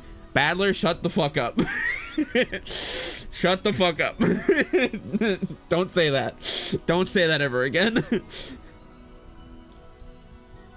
Oh, look, man, I can forgive all the other stuff that you're talking about with your cousin, but I draw the line at deforestation. That's where I draw the line.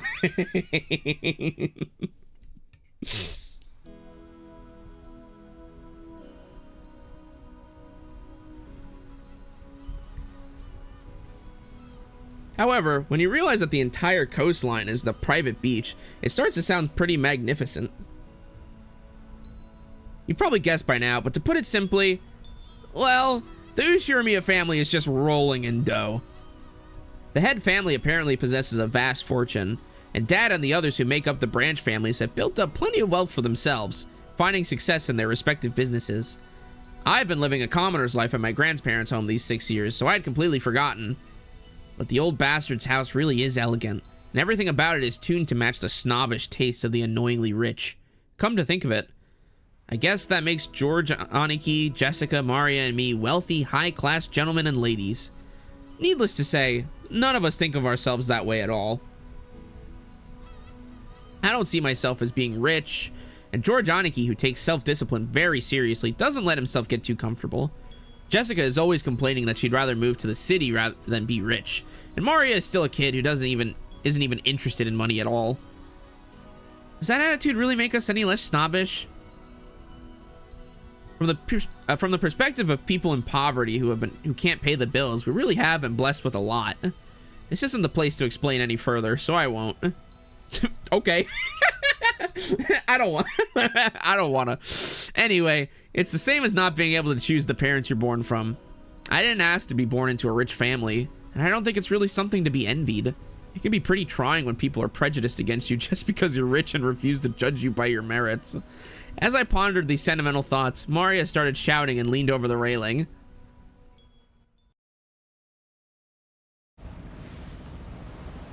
Ooh. Gone.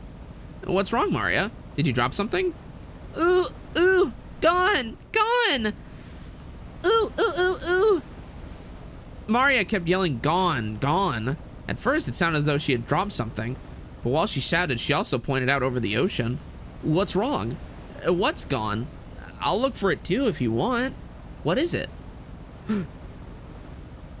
If she dropped something, she probably would have looked down at the floor, but Maria was pointing out over the ocean. One would assume by that gesture that she had spotted something, but she kept saying that something wasn't there. Strange. However, since my last memories of this place came from 6 years ago, I was able to spot it before Aniki, who comes here every year. Huh? If I remember correctly, wasn't there a torii or something on top of a small crag around here? That's right, it was definitely there. I remember it well since as we got closer to the island, it was the first thing to greet us, like a landmark. Wow, you're amazing, Badler.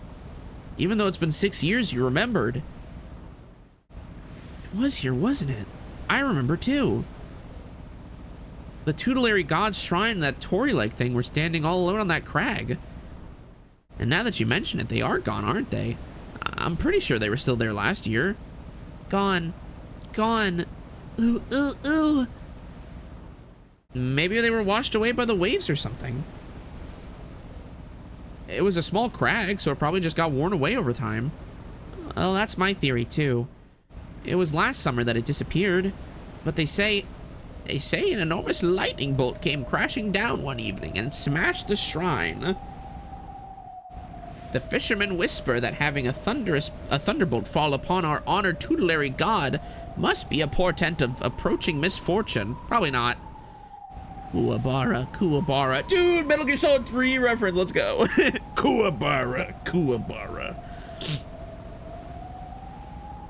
Kumasawa-san smiled impishly as if teasing us, rubbing her hands together while intoning a Japanese phrase meant to ward off lightning.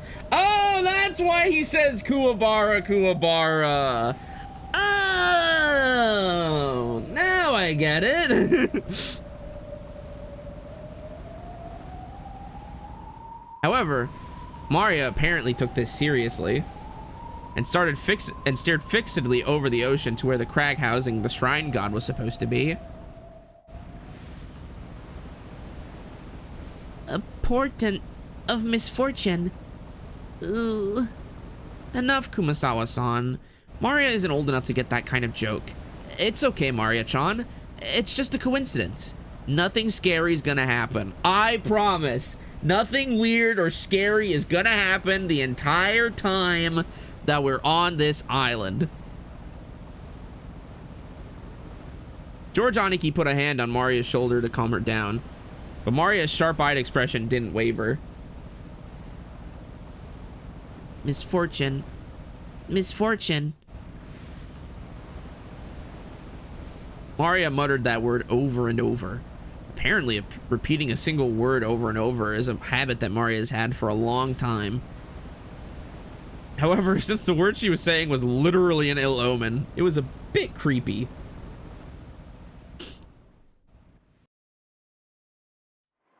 Hey now, Maria. If you say it over and over like that, misfortune really will end up happening, you know? I tapped Maria's other shoulder. Maria whipped her head around, stared into my face, and spoke unblinkingly. Ugh.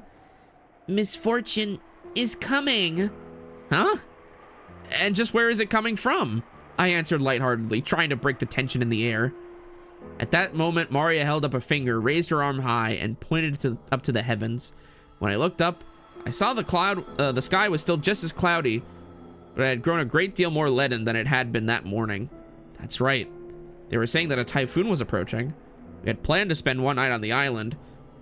But if this storm doesn't pass quickly, I won't be able to make it to school on Monday.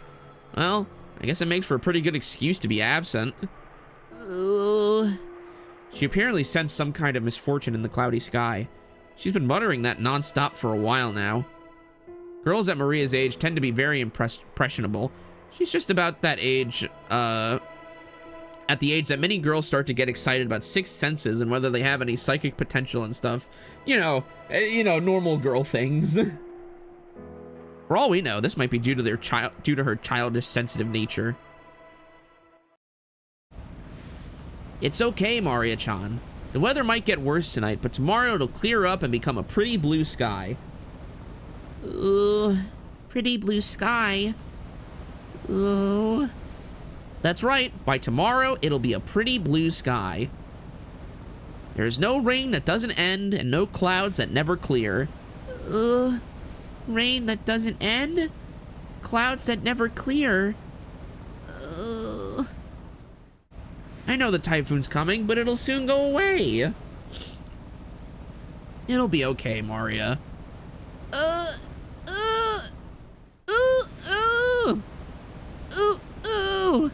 Maria started yelling, ooh, ooh. It looked as though she was having a tantrum because no one could understand what she was trying to say. What in the world is Maria trying so desperately to warn us about? Unable to understand her, we couldn't help but feel a vague sense of misfortune. I've heard that everyone can feel the supernatural, but that it weakens as you age. That might mean that Maria, the youngest one of us all, still possessed some kind of sense that the rest of us had lost. I wondered if that sense is sending her a warning. At that moment, Kumasawa-san quietly opened her mouth. Rumor has it that long ago, Rokenjima was... Kumasawa-san, let's not talk about that now. Like, yeah, lady, you're not helping. You're really not helping today. Just as Kumasawa-san was about to tell some kind of story, Jessica sharply interrupted her. Jessica's tone was extremely firm for her. I wanted to push her further just out of simple curiosity, but judging by the look on Jessica's face, whatever Kumasawa Bachan was likely to say would probably make Maria even more uneasy. Oh my god, what do you mean it hasn't even been 2 hours that I've been streaming for? Oh my god.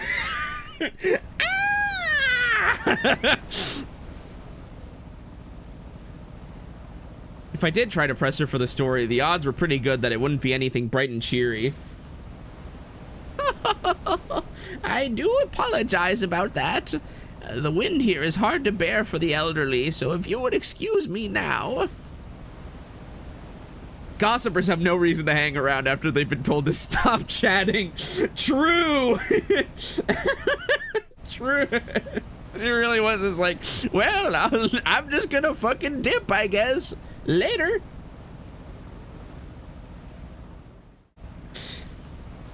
How's the voice doing? So far, so good. I took a cough drop before stream.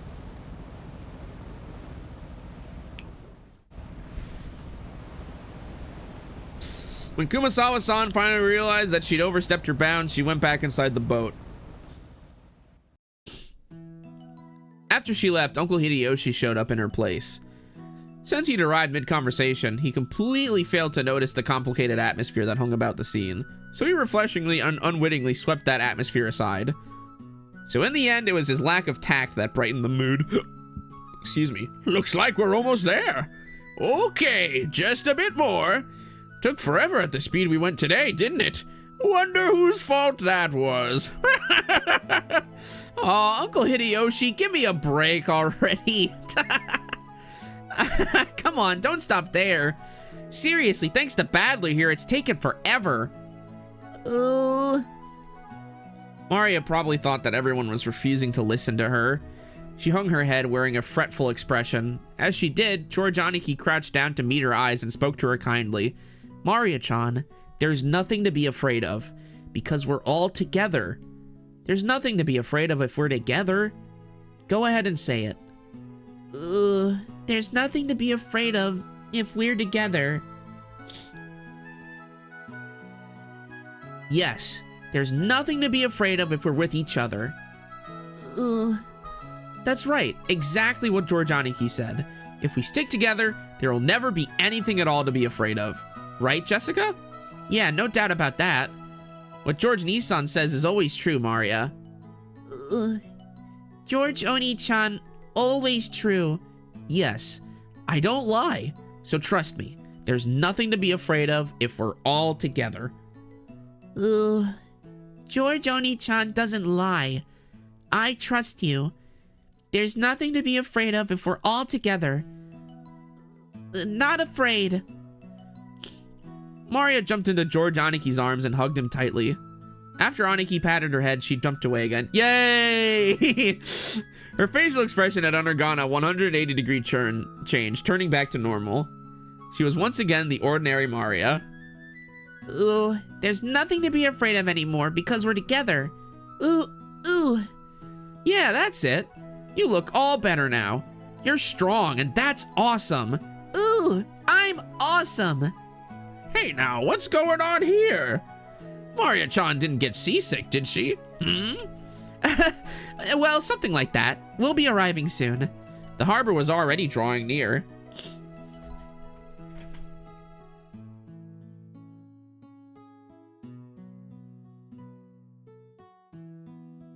Umineko no,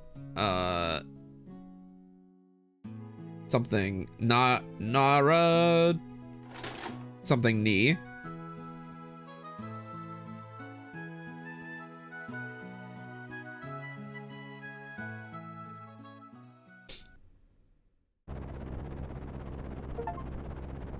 Achievement unlocked. Welcome to Rokenjima. We do hope you enjoy your stay at this experience of a lifetime.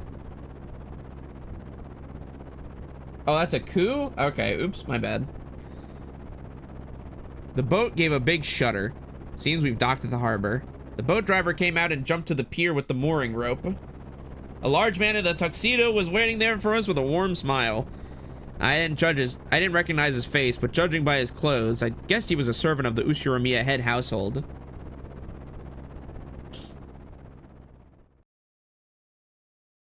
Welcome home, my lady. You were so late in returning that I began to worry. Ah, thanks for caring. This moron got so scared we had to slow down. It was seriously annoying. Shut up! Someday, when the shoe's on the other foot, you'll remember this. Ugh. At this rate, word will spread to the whole family, and I'll be the big conversation piece during dinner. Even without this, everyone would be talking about me because of that 6-year gap. But now I've given them an even juicier topic. Damn it. Why does the Ushiramiya head family have to live on this isolated island? In the meantime, the boat had finished its mooring. A small plank was lowered so that we could get down. One by one, our parents came up from inside the boat. You must all be quite tired from your long trip. Madam, please allow me to assist you. Thank you. It's been a while, Goda-san. How are you? I thank you for your concern. It is always my pleasure to serve. Badler-kun, isn't this your first time meeting Goda-san? If I'm not mistaken, you weren't working here 6 years ago, right? Indeed. So please, allow me greet him for the first time. And everybody said that I should read this drivel? This garbage?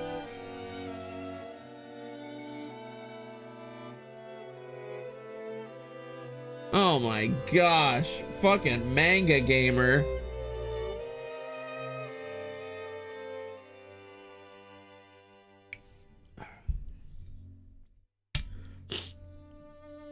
It is an honor to beat you, Battler-sama. I'm pretty confident about my height, but you're huge. This is definitely our first meeting. I'd never forget meeting a big guy like you. It's a pleasure. I'm Badler. I was looking forward to meeting you.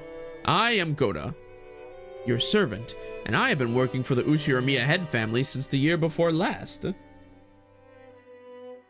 is a pleasure to make your acquaintance. If there is anything you need, please feel free to rely on me at any time. Goda-san, it's been some time. It has been too long, George-sama. Dude, his warming smile. Please allow me to assist you. As usual, you're a pro at welcoming guests. If you ever need a job, just let me know, okay? I'd hire you anytime. You do me too much honor. Please, allow me to assist you, Hideyoshi-sama. Goda-san then lent a hand to everyone as they disembarked, greeting them as they passed. His speech and mannerisms had the refined polish of a professional. He was very graceful in contrast with his initially tough-looking appearance. His large size made him seem a bit scary at first, but he was much more polite than my first impression had led me to believe. He claimed to have served on this island for 2 years, but he had doubtless worked at a similar job somewhere before. After everybody disembarked, the mooring rope was untied and the boat started to steer away from the harbor. It was probably returning to its home port on Nijima. The captain waved his hand in farewell. Maria conscientiously waved her hand back. Now that I think about it, that must be why I felt something out of place for a while now. Let me be right back. I will be right back.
Okay, I return. Oh boy. Dude, he's just like me for real. Now that I think about it, that must be why I felt something out of place for a while now. Oh, I'm not on the game window. That'd do it. I can't hear the cries of the seagulls. Oh, when the seagulls, that's what it's called on the screen. When the seagulls cry. Oh!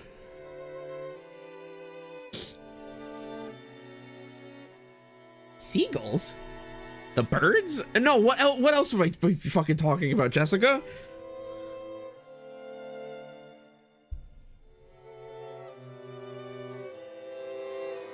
If I remember correctly, whenever we came to this island in the past, the seagulls always greeted us with their lively cries.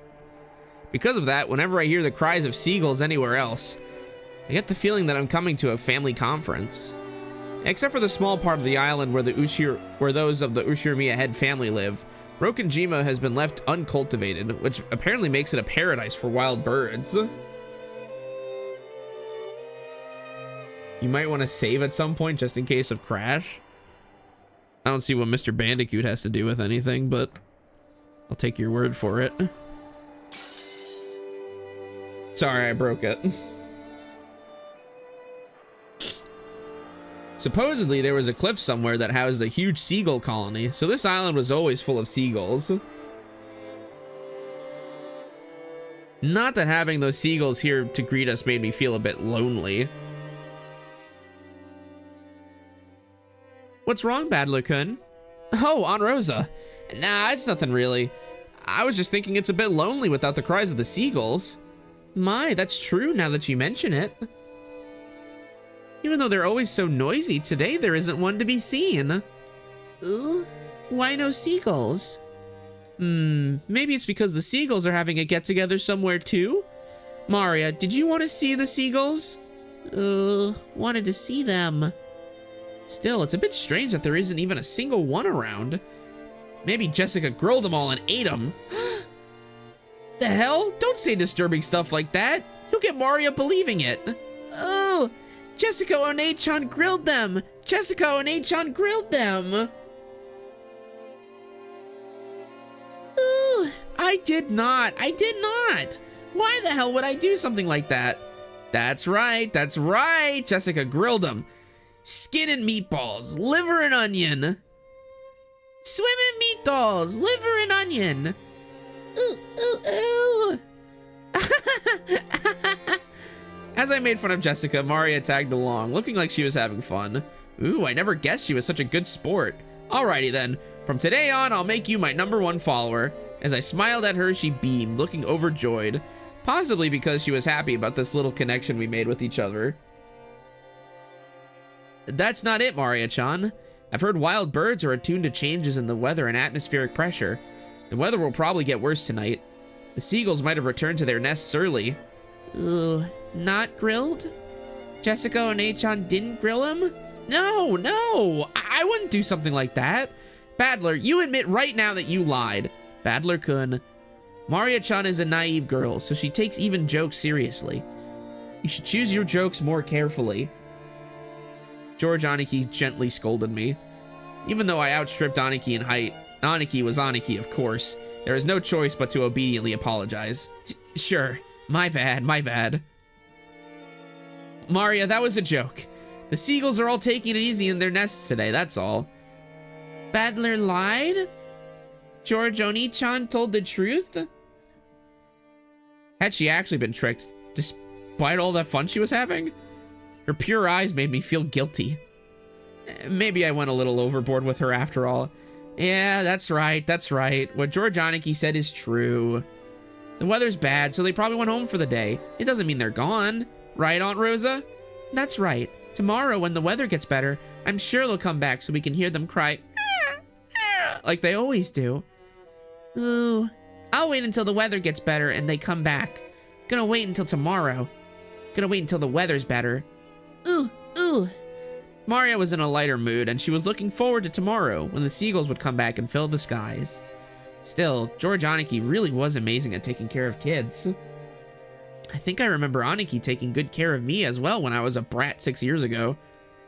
Aniki, that's probably your gift. George-kun is amazing at taking care of young kids. If you wanted to, I'll bet you'd do great with a job in childcare, don't you think? Yeah, it's almost like George Nissan was born to do something like that. Personally, I think that'd suit you better than doing business in some company president's office. Oh no, childcare is a fine career path, but it's not a job where merely liking children is enough. You really are modest, George-kun, but Battler-kun is quite good with children too. Just a second ago, even though it didn't last long, Maria seemed to be having a lot of fun. Please, keep on playing with her like you did just now. Just choose your jokes more carefully, okay? Aunt Rosa winked at me, giggling a little. She's a real mother, I thought to myself, who's happy to see Maria having fun. Come on, Rosa. And you brats too. What the hell are you doing? Let's get going. Okay, we're coming. The old bastard was waving for us to hurry up. Yeah, we needed to get moving. We might as well have had this conversation after setting our luggage down in our rooms. Now then, everyone, allow me to lead you to the guest house, where you will be spending the night. Please, this way. Goda-san called everyone and led the way. Kumasawa-san brought up the rear.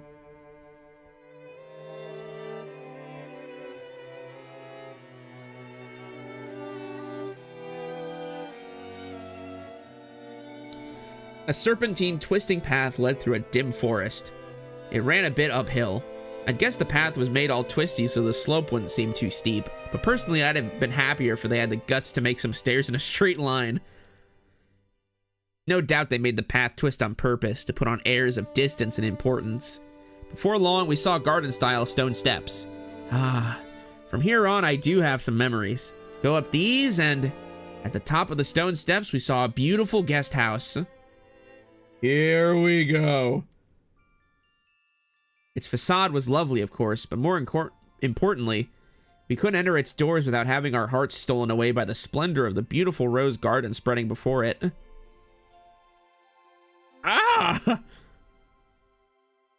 It's as beautiful as ever this year. A real delight for the eyes. After climbing the stone steps, the people greeted by this rose garden gave voice to their impressions one by one. Is it just me, or are the flowers a little less lively this year? It's probably because it wasn't that hot this summer. I also believe that was a factor. Sadly, this year's blooming is a tad inferior when compared to last year's. Even so, it was a delightful rose garden. This looks like the fucking... This looks like the fucking... That Super Smash Brothers... N64 commercial with like the Mario, Donkey Kong, and Yoshi costumes. Imagine me and you, I think about you day and night, it's only right. Even so, it was a delightful rose garden. I remembered that even 6 years ago, huge numbers of roses had greeted us every year. This rose garden was the first thing that greeted the people who came to Rokenjima. Even our parents, who came every year, couldn't help but give voice to their admiration. In fact, it seemed to have undergone a power-up from the garden in my memories of 6 years ago. Like in Super Mario Brothers. This place is always so amazing. It would be wonderful to have a rose garden like this at home. Give it up. Who do you think would take care of it? Roses are a real pain with bugs and diseases to worry about. Well, from what I've heard, Kirie-san takes care of her rose every day and makes sure no bugs get anywhere near it, right? Huh? What are you talking about? That's right. Though in this person's case, the rose goes after the insects like some nasty carnivorous plant. Oh, so that's what you mean. Come on, Rosa, can't you give that a rest just for today? I've put that sort of thing completely behind me. I wonder. After all, you're a womanizer on an almost genetic level. No need to worry, Rosa-san. When a rose gives you too much trouble, it's always best to snip it at the root. Oh, such frightening talk this is. Guys who are popular with the ladies are always forced to live dangerously. I sure hope I turn out a bit prettier in my next life. Hideyoshi Nissan, like I keep saying, it isn't like that at all. And Kyrie, stop it. You're freaking me out. You've made my rose wilt. Hey, Maria-chan, look over there. Don't worry about that. These roses are especially magnificent. Magnificent roses. Ooh. Smells pretty sweet. Look, this suits my elegance perfectly. Wait, he's elegant? Hey, cut it out. Maria's gonna imitate you and get hurt by the thorns. She yelled at me as I leaned in to smell the rose's scent with an exaggerated gesture. I thought she was overreacting, but when I turned around, I saw Maria imitating my every gesture and George Aniki smiling broadly at us. Hey now, Maria-chan, be careful. Rose thorns can hurt. Ooh, George Oni-chan, only this rose is strange. Ooh. Strange? What's wrong? Maria pointed at a single rose. I immediately understood why she found it odd. In the midst of all these magnificent roses, one single rose was just starting to wilt. There wasn't any particular reason. Some roses flourish and others wilt. That's all there was to it, but Maria seemed very concerned about the only unhealthy one in the group. It must have made her feel lonely. So, you feel sad for this rose because it's the only one that isn't healthy? Ooh, the others are all healthy, but this one's sad. Well, they all bloom and wither at their own paces. I'll bet this one's just starting to wilt early because it got to bloom before any of the others. Yeah, that's right. It probably just bloomed like crazy, fulfilled its duty, and went to sleep. You shouldn't get so worked up about it. Ooh. It seemed that Maria's pure sensitive nature was making her feel some emotional pain for the rose that wilted alone. I get it. I get it. I'd be like that too. Even though she understood the logic of it, it still felt lonely to her. Then Maria-chan, why don't you look after this rose until we leave? Ooh? George Aniki straightened up and felt around in his pocket. He then took out the wrapper from the candy he had been sucking on the plane. He twisted it into a thin string, then gently tied it to the rose as a sort of marker. Hey, that's pretty cute. Let's mark it with this. Later on, you can come and give it some water. I'm sure Mr. Rose will be happy. Ooh, come to give it water. I think you should give Mr. Rose here a name. I'm sure that'll make it happy, and you'll get to know it a little better. A name? A name. Ooh. Though she still wore her usual sullen face, Maria crossed her arms and began to consider this intently. I keep bouncing back and forth between which pronunciation to use. It's a Japanese name, so it should probably be Maria. At the very least, she appeared to have been completely pulled out of her slump. Nice going, Aniki. George Nissan has always been really understanding. I can't help but respect him. Yeah, I guess he was just born that way. We gotta start picking up tips. Was this garden just as magnificent when you all were kids?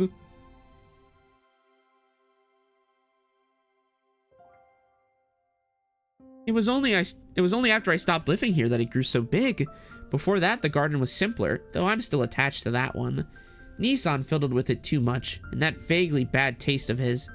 I liked it much better before. Eva, you've got to think positive. Setting aside how it used to look, its beauty is now something to be admired. You'll be able to relax a lot better if you look at it that way.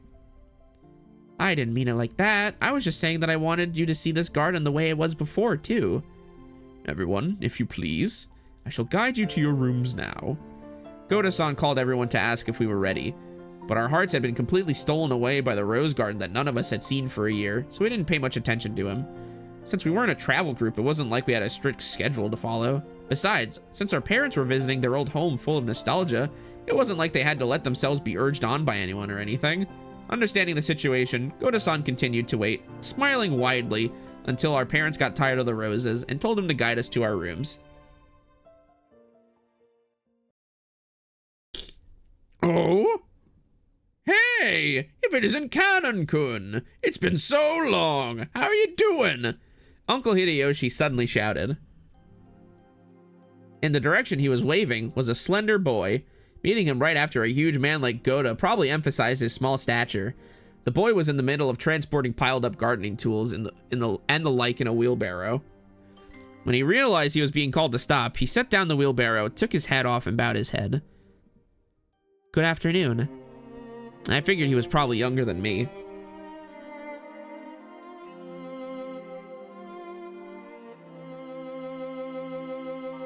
And I realized by the general atmosphere surrounding him that he was another servant. He greeted us in response to Uncle Hideyoshi's call, but he seemed like he might be pretty unsociable most of the time. It was a greeting that lacked feeling. When Goda-san noticed that our interests had shifted towards him, he went to the boy's side and introduced him to us. Paddler-sama, allow me to introduce you. This is one of the servants of the Ushiramiya head household. Kanan-san, greet our guest. I'm pleased to meet you. I am the servant, Kanon. Yep, my first impression wasn't wrong. He seemed to be unsociable, or at least not so good at talking. Compared to Goda-san, who was extraordinarily polished as a servant, you couldn't help but feel an inexperience typical of his age. When Goda-san urged him in a whisper to give it a bit more introduction, the boy named Kanon only cast his eyes downward. Kanon-san, could you perhaps give them a little more of a greeting? No, because we are furniture. Oh, God. He didn't seem to be refusing to greet us out of spite. Rather, he seemed to have fallen silent because he didn't know what else to say to us in greeting. Well, Kanon-kun's shy and doesn't tend to talk much. He might not be that sociable, but deep down he's a really good person. Don't get him wrong. You've been working here for 3 years, haven't you? Pretty sure you started a year before Goda-san, right? Even though he wasn't exactly giving a terrible first impression, Jessica hurriedly backed him up. I see. Apparently his unsociable nature causes him trouble a lot.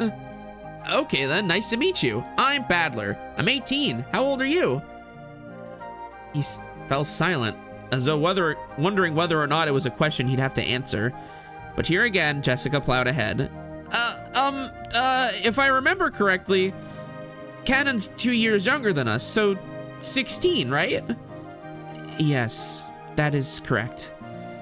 It looked like he would have preferred not to tell us his age if given the choice.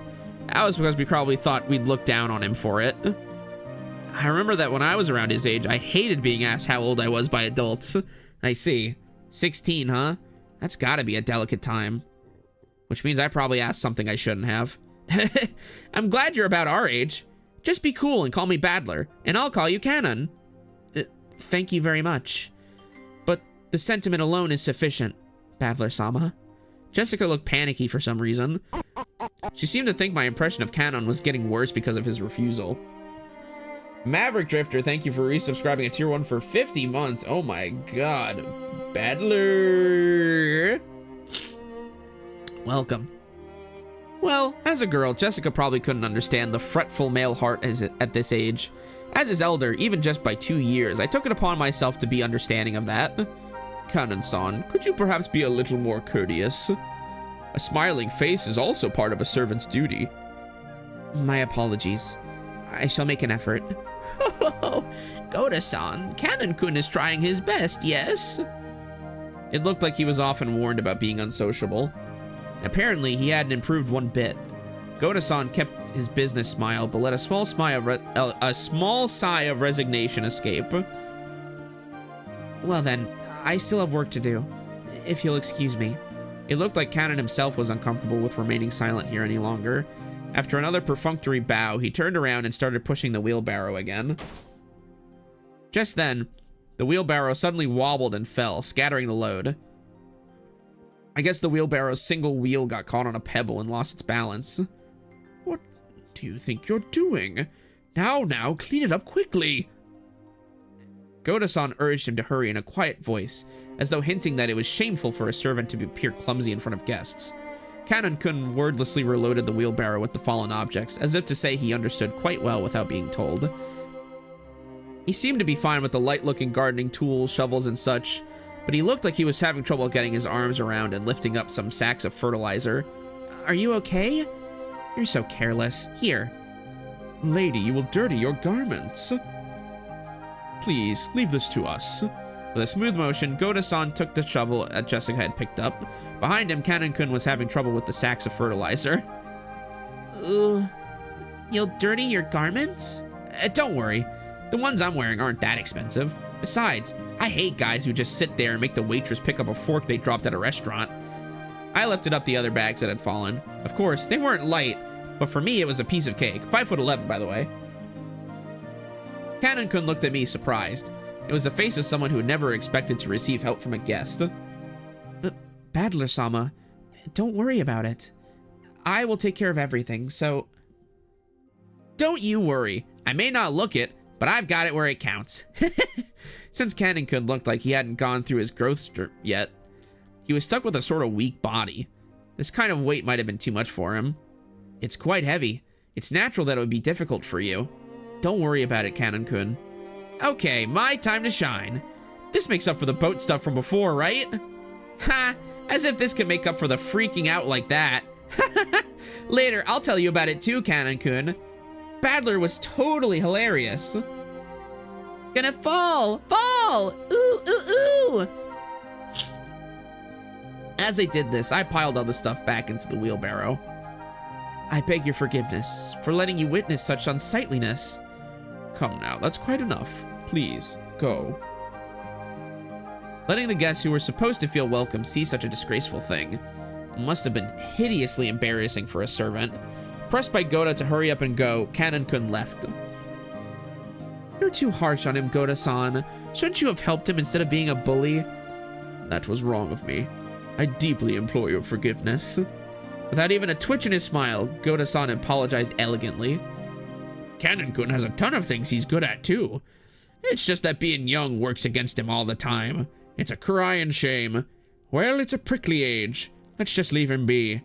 After all, closed-mouthed servants are the best kind. You fucking suck, dude. Isn't that right, Kumasawa-san? Rudolph-sama, you truly are harsh. There is no servant as silent as me, of course. Everyone smiled wryly at that obvious lie. Even she herself didn't believe that, not in her wildest dreams. So she must have said it to lighten the mood. Yeah, that's the kind of character Kumasawa Bachan used to be. The once stiff atmosphere had cleared up at once thanks to her cheerful smile. I'd like to set down our luggage soon. Goda-san, what rooms are we all going to take? It shall be the same as the previous year. Allow me to guide you. Please, this way. We headed towards a trim, elegantly simple guest house. This was going to be our temporary quarters for the night.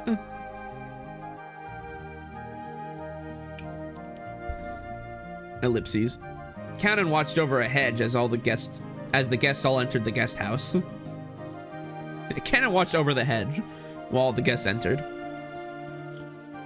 Then he let his eyes fall on those heavy sacks of fertilizer piled up in the wheelbarrow. In his mind, he kept going over his previous mistake. Badler, big and strong, had picked up the sacks in front of him. And the sacks Kanon couldn't lift himself as if they were feathers. It would be extremely difficult for an outside observer to guess what emotions that favor had stirred up in Kanon. But as far as you could tell by watching him hang his head, there was something that he just couldn't let go of. Muttered words escaped his lips. Those words he murmured were so soft that they didn't even reach his own ears. Even I... Kanon hung his head, slightly biting his lower lip. Okay.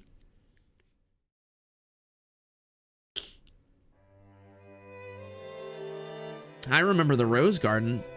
I don't remember this guest house at all. Was it built recently? Toraian Visitor's Retreat was written on a gatepost-like thing.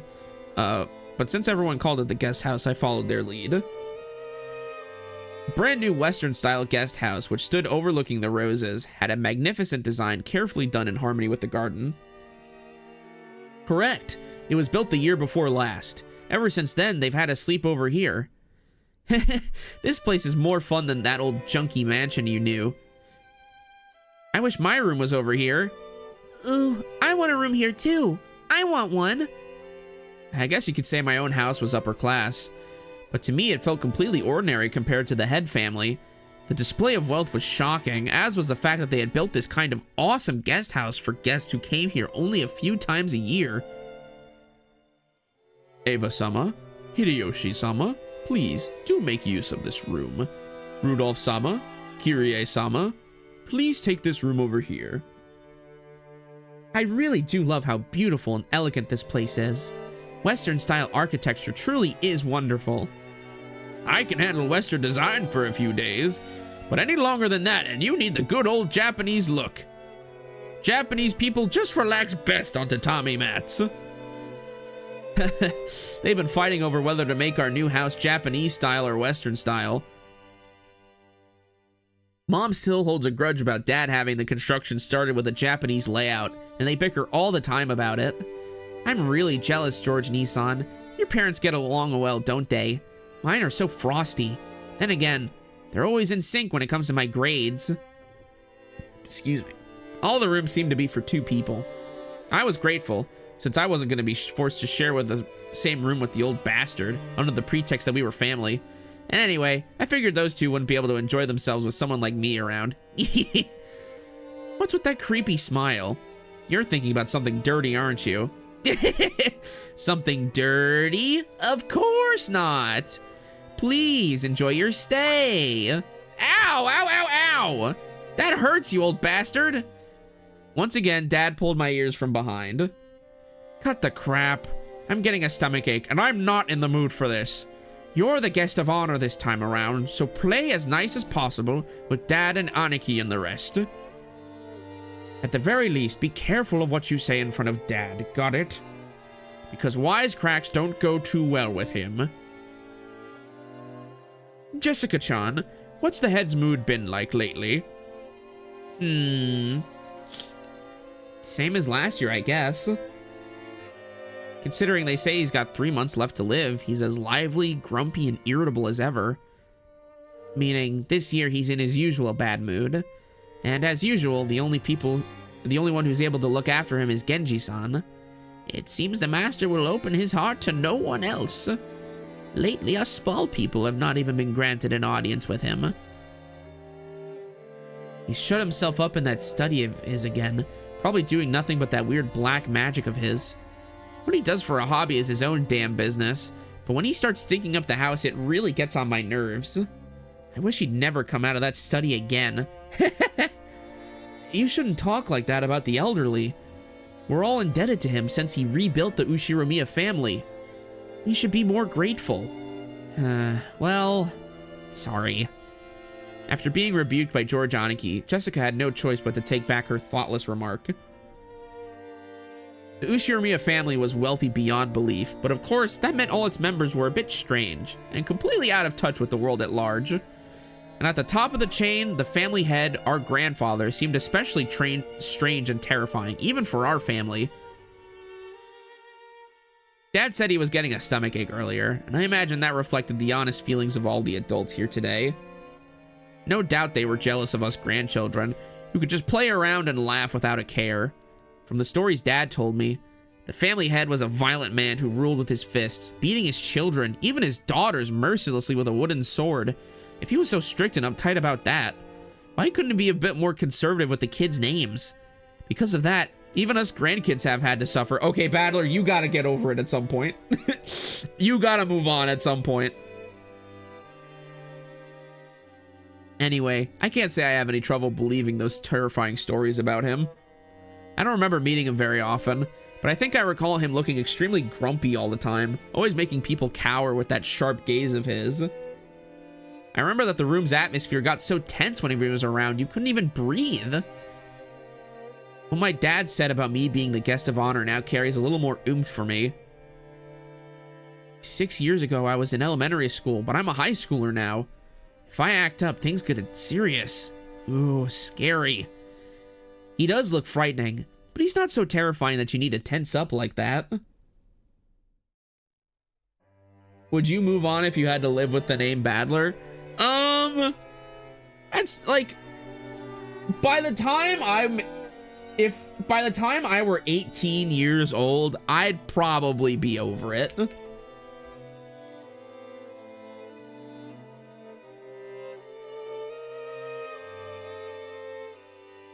I say this as somebody with a name that people get wrong daily.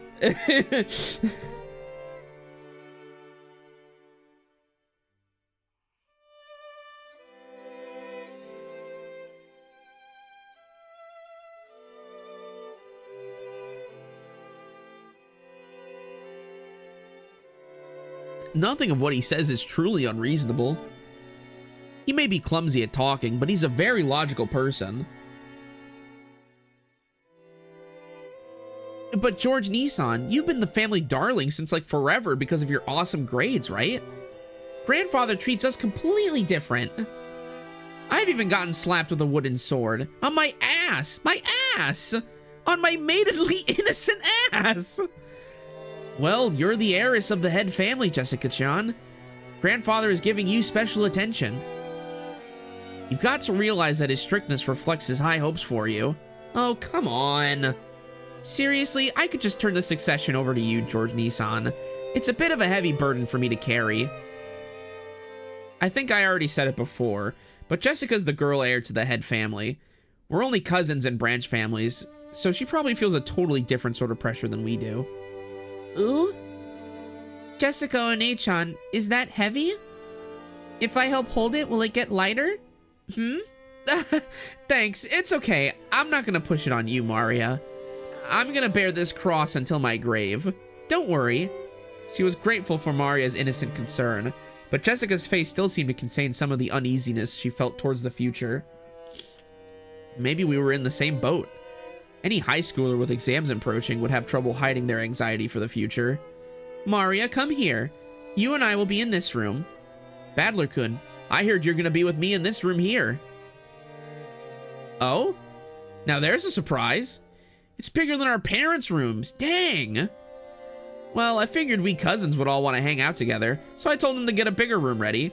Ooh, I like it here more too. I'd rather be here than with Mama.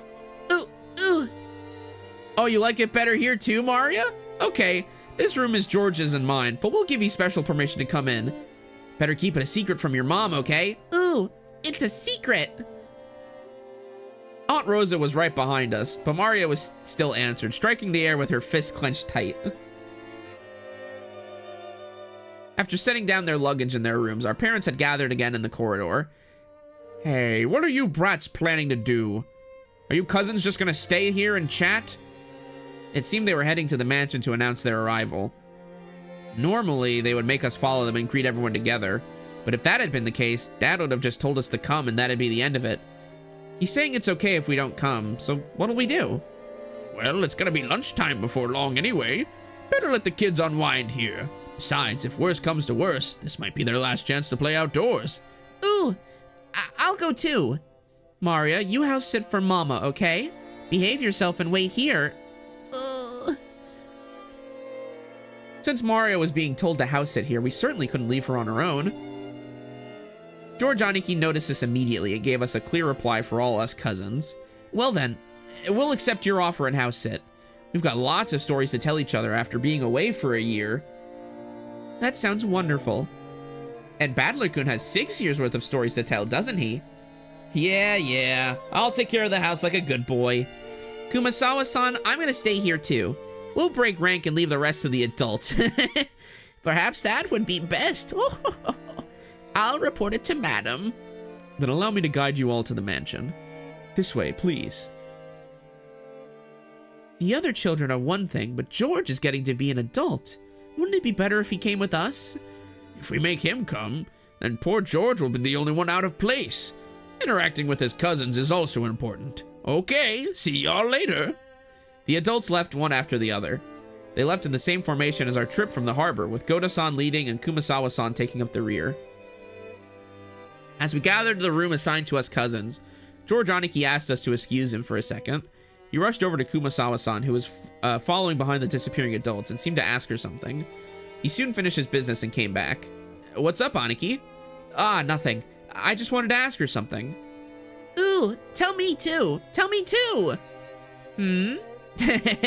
What could George Nissan be asking Kumasawa-san and not me, I wonder? I don't have a clue. No, it's a misunderstanding. Not that I know what you're misunderstanding. Aniki was getting pretty tongue-tied. It was almost as though he felt guilty about something, and Jessica knew exactly what he was worried about. At any rate, it's no fun if Jessica gets to know about it and not me. Hey, Maria, it looks like we're the only two out of the loop, right? Don't you want to know what they're talking about? Ooh, we want to know too. We want to know too. Ooh, ooh, ooh, ooh. I fooled around while oohing together with Maria. No, I'm telling you, it's no big deal. Liar. I'm surprised you'd tell such a terrible lie, Aniki. Confess. Maria, you tickle his right side. I'll tickle his left. Okay, but you're on his right side and Maria's on his left. Ooh. I've got his right side. Battler's got his left. Ooh. Wait a second. Wait, you two. Stop. Maria and I played around, chasing George Aniki as he tried to escape, rolling on the bed. I realize high schoolers aren't supposed to bounce around like kittens, but I still miss this kind of fun. A warm, cozy kind of fun. George Nissan, what were you asking Kumasawa-san? Well, I've got a good guess. It's been a year since the last time he visited the head family. Who knows what servants might have come and gone during that time? Either way, it looks like he'd got to go and say hi. Ooh? Say hi? I wanted to say hi too. What the hell? That's nothing to feel guilty about, Aniki. I'm not buying it. Maria, don't be fooled. Aniki's still hiding something. More torture! Uria! Stop it! Seriously! Maria-chan, you too, stop already!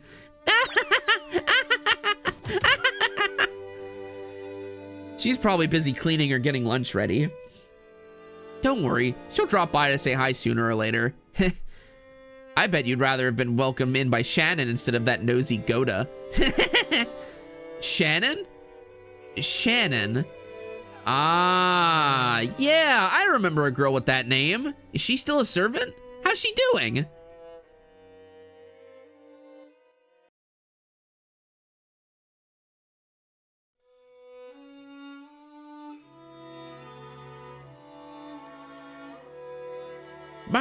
By the way, Natsune-san, how's your headache been lately? It seemed pretty serious before. I have been much better lately. Thank you for your concern. Oh, right. Here, a present for you, Natsuhine-san. Thank you very much. I'm always receiving gifts from you. Is this black tea? It's herb tea with peppermint and lemon balm. It's a blend from a well-known store, and it's supposed to be good for headaches. I thought it might help you, too. Rosa was always a conscientious woman. Probably because she was the youngest of four and much younger than the other three. She managed to grow up without gaining the venomous nature of her siblings. Her kind words got Natsuhi to soften her expression for just a moment, but it wasn't enough to melt her stony gaze, hardened as it was by long years of mental stress. Come to think of it, you're always complaining about those headaches. Pull yourself together. Jessica-chan has her exams this year, right? That's going to be a turning point in her life. Will she really be able to rely on you as a mother if you're like that? Besides, Natsuhine-san, you're 3 years younger than me. You should get your act together. I apologize.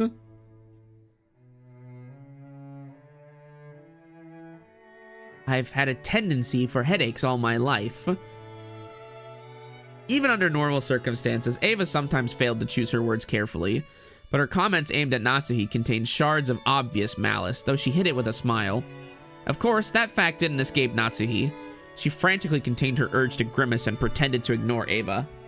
Our Battler-kun will have his exams this year, too. Rudolph-san, shouldn't you be a little concerned as well? For the sake of your own son, you better get serious to the point of having headaches like Natsuhine-san. If I say anything, he automatically rebels. So what should I say? Should I say the opposite? That it's okay for him to mess around? That's probably the only way I could get him to listen to me. Hideyoshi-Nissan, George did really well on his exams, right? Please, you've got to teach me the trick to handling children. Well, it's probably because I got him to understand why he should study. Study isn't worth anything on its own. That's right, the real point of studying is to practice researching stuff on your own whenever you bump into something you don't know. If you can't do that, you can't be useful to society. I'm not talking about math or writing. You gotta learn how to learn. True. That's a fucking truth nuke right there. That's splendid. I wish our Jessica could understand that as well. If she is to be the heiress of the Ushiromiya family, then at this rate, do you really have to force her into becoming the successor? After all, a woman has to find a woman's happiness. Parents shouldn't force such things on their children, don't you think? Hold your horses, Ava. Each family has its own way of raising their kids. You shouldn't be pushy. I'm sorry. Natsuhine-san, don't take it the wrong way. I love this expression. Just fucking.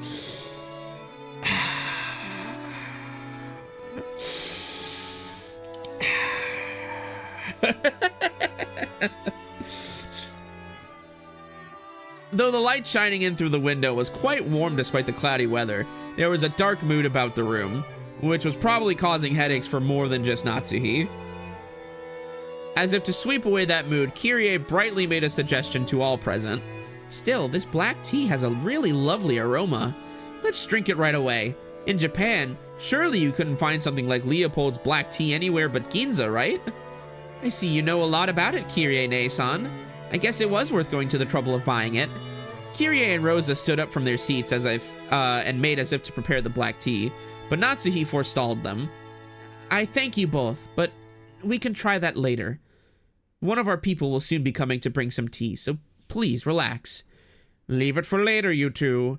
Let's enjoy our welcome drink. Rudolph gave a subtle signal with his eyes for them to sit down again. Kyrie and Rosa understood instantly and obediently returned to their seats. The initial greeting of the guests was complete, so it was time for them to be served some tea.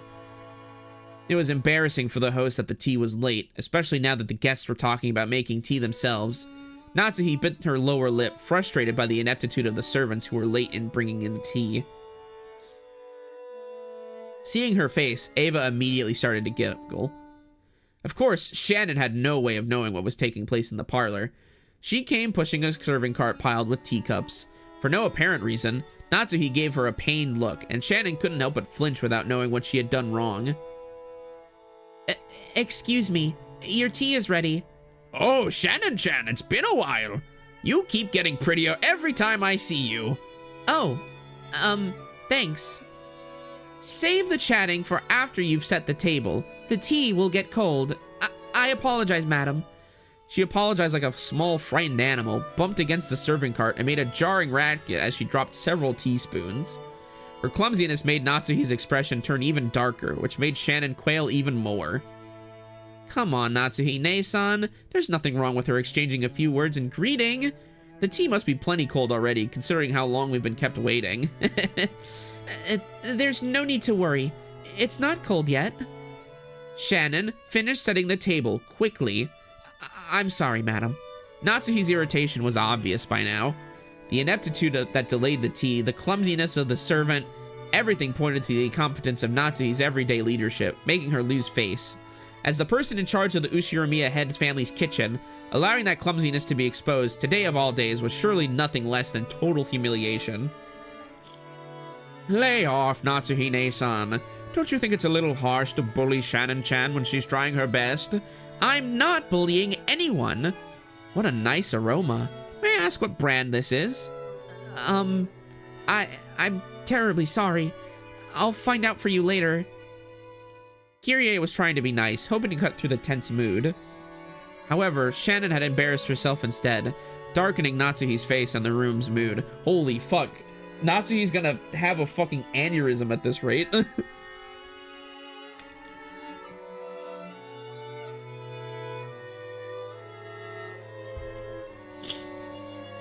By this point, Ava was audibly giggling. What's this? Shannon-chan, don't you even know what you're pouring us? Come now, you mustn't serve something so suspicious to guests. We'll need a silver spoon at the very least before we can drink this. I'm sorry. I'll go get one immediately. Shannon-chan, do you know what silver spoons are used for? They have to be silver. Do you know why? No, A teasing smile rose to Ava's face as she stared at Shannon setting the table. By itself, Ava's expression was sweet in an impish sort of way. However, the words being spun from her lips held the keenness of a razor within them. Shannon tried with all her might to avoid Ava's continuous gaze. Realizing that Shannon was hard-pressed for an answer, Rosa gave some timely help. They say that if silver is touched by poison, it darkens. I guess you've learned something today, Shannon-chan. They were acting as though this tea needed to be tested for poison before it could be drunk. In Natsuhi's eyes, this was an insult both to the tea and to herself for serving it. Rudolph laughed flippantly and patted Ava's shoulder.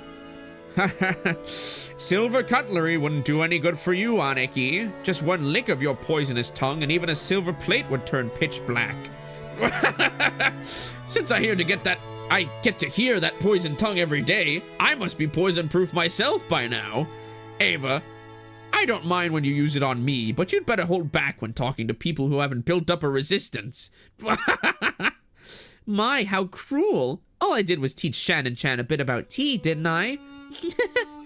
Everyone followed the lead set by Hideyoshi's horse laugh and chuckled, though not easily. Only Natsuhi didn't join in, but for the time being, the conversation inside the parlor could now be mistaken for a lively and friendly chat. As Shannon finally finished setting the tea table and tried to leave, Kyrie apologized to her in a low voice for not being able to help. Shannon gave a light bow and made a hasty retreat. Shannon cast her eyes downwards as she pushed the cart down the corridor. Anyone seeing the pitiful way she looked might have easily concluded that she'd be bullied in some way. Don't be sad. You didn't do anything wrong, Nason. You were watching. That is my role. Madam and Ava-sama can go to hell. Whoa! But the worst coward is that guy. Cannon glared hatefully in the opposite direction of the parlor.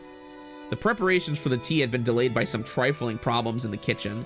Those problems were not Shannon's fault. In fact, it had been Goda's mistake. After all, there was no way a show-off like Goda would give up a flashy job like bringing in tea when the guests arrive. He had ended up wasting time preparing the tea once again, so when he realized he wouldn't be able to score any points for this job, he pushed the task of setting the table on Shannon, who happened to be passing by.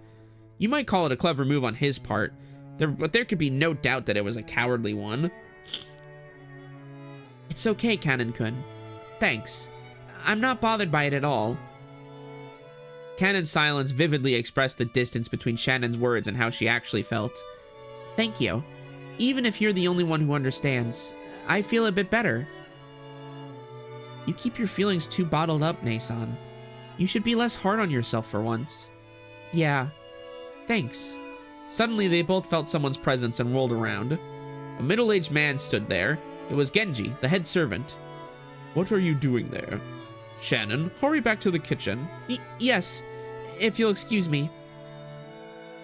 Shannon humbly obeyed and promptly made to push the cart and leave. However, Cannon appealed to Genji in silence, bearing something in his eyes that he could not express in words. What is it? Did something happen?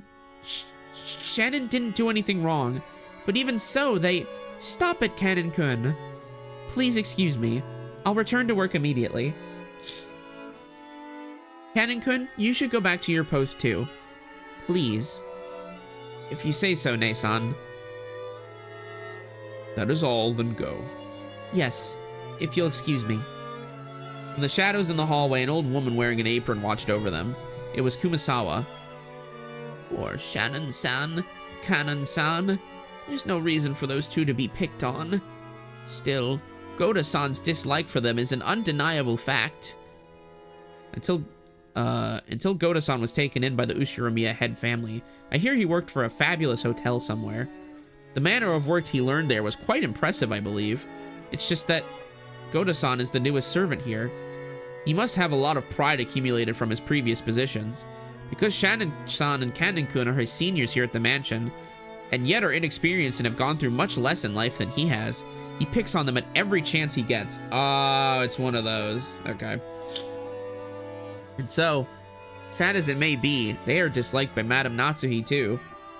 Of course, if we're talking about experience, the Madame has been in this family much longer, and yet, this is one point where I cannot help but sympathize with the Madame as well. Truly, the Master is a man with many sins on his conscience. Why Why didn't he realize that such a trifling whim of his would give the madam such an inferiority complex? Of course, on the inside, even the madam is fully aware that those two don't deserve to be treated so harshly. However, the heart has reasons that reason knows not. I feel so sorry for them. I can't do anything but watch over them from the shadows.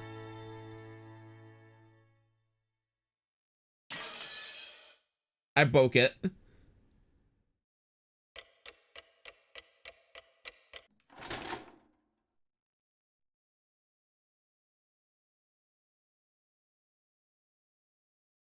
Sorry guys, stream's over, I broke it.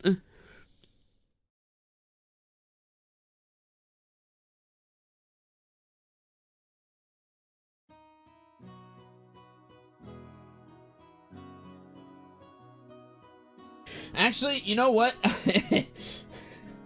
I think this might be... I think this might actually be where I stop.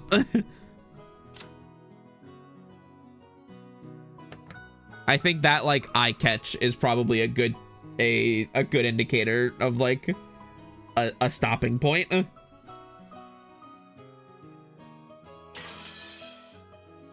How do I leave? Title back.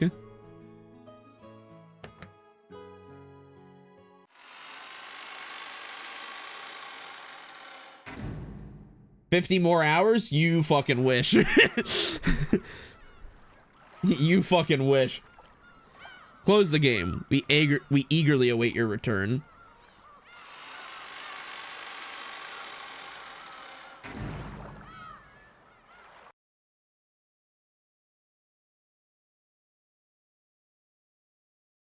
Oh, well, chat room, this has been stream number 1 of Umineko When They Cry.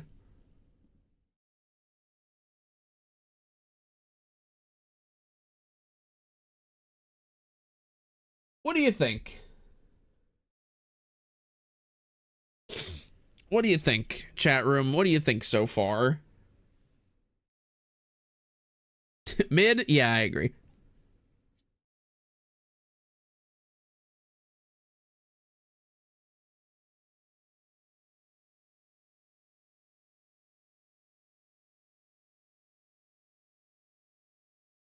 This family is full of freaks? Yes. No, the Uchiromiya family so far, the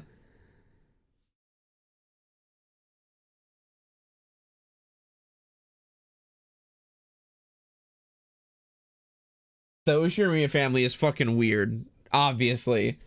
Nothing has really, like, happened yet. But it is interesting to start to see the different members of the family interact with each other, and kind of learn about everybody's sort of dynamics with one another and their relationship to the family itself.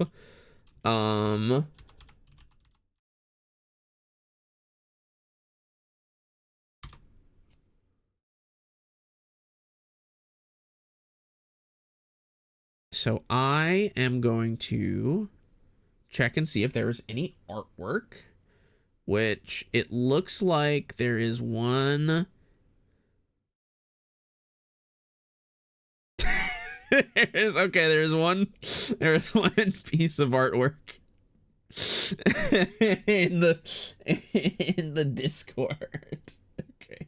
This is my first time seeing the photographic backgrounds. It's neat. I love the aesthetic of Ryukishi games so much. I think it's fucking timeless, genuinely. That's why, like, when I thought about streaming this game, I was like, in my mind there was only ever one way to experience this game, and it was this.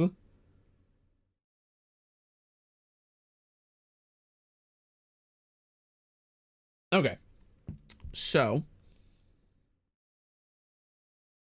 The hand-drawn art is really good. Yeah, no, the PS3 sprites are nice. I don't deny that they look good. Like, they are very well made, but I just think that they don't... There is just a quality about them that just is lacking. There is just character that the old sprites have.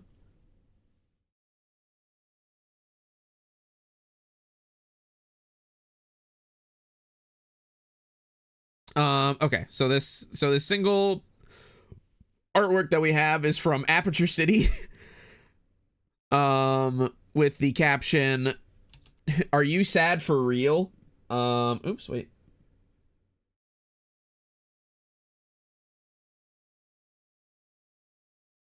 And it is and it is a drawing of myself as a seagull crying.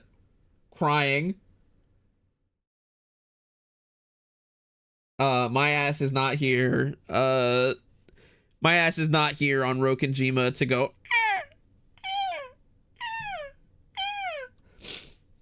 Unfortunately, I saw that typhoon and I was like, fuck, no, I'm out of here.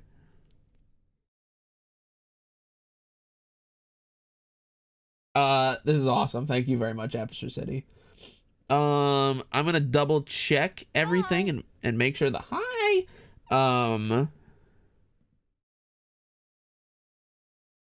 and make sure that there is or is not anything.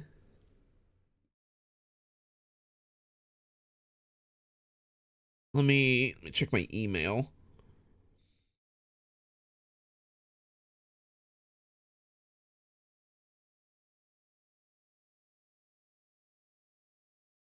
If at Doki.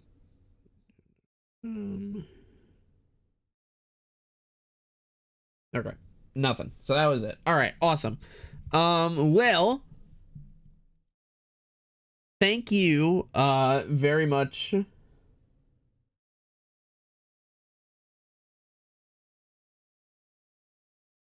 Thank you very much, everybody, for coming. This has been a lot of fun. This was a very fun first stream. I'm definitely excited to come back to this and read more. Like I said, this will be...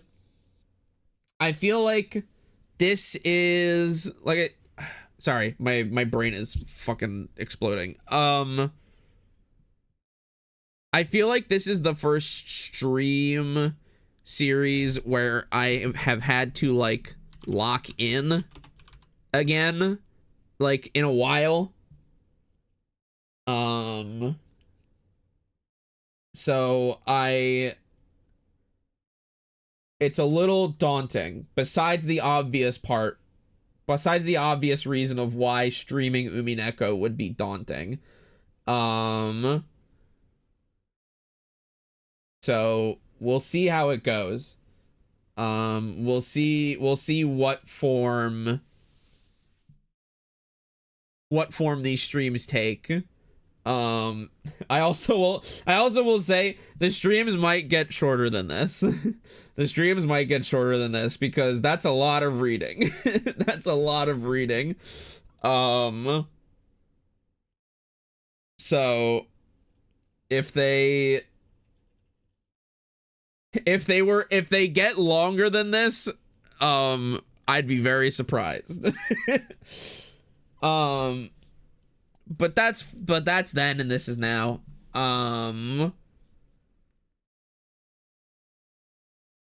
So until then, I will see you all later. And we are going to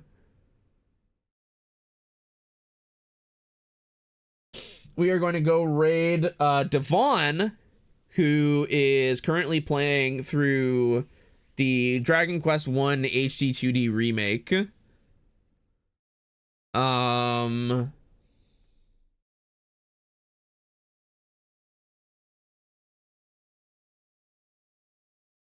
And the raid phrase will be, you know what it is. It's ooh ooh. Nah, the raid phrase is ooh ooh.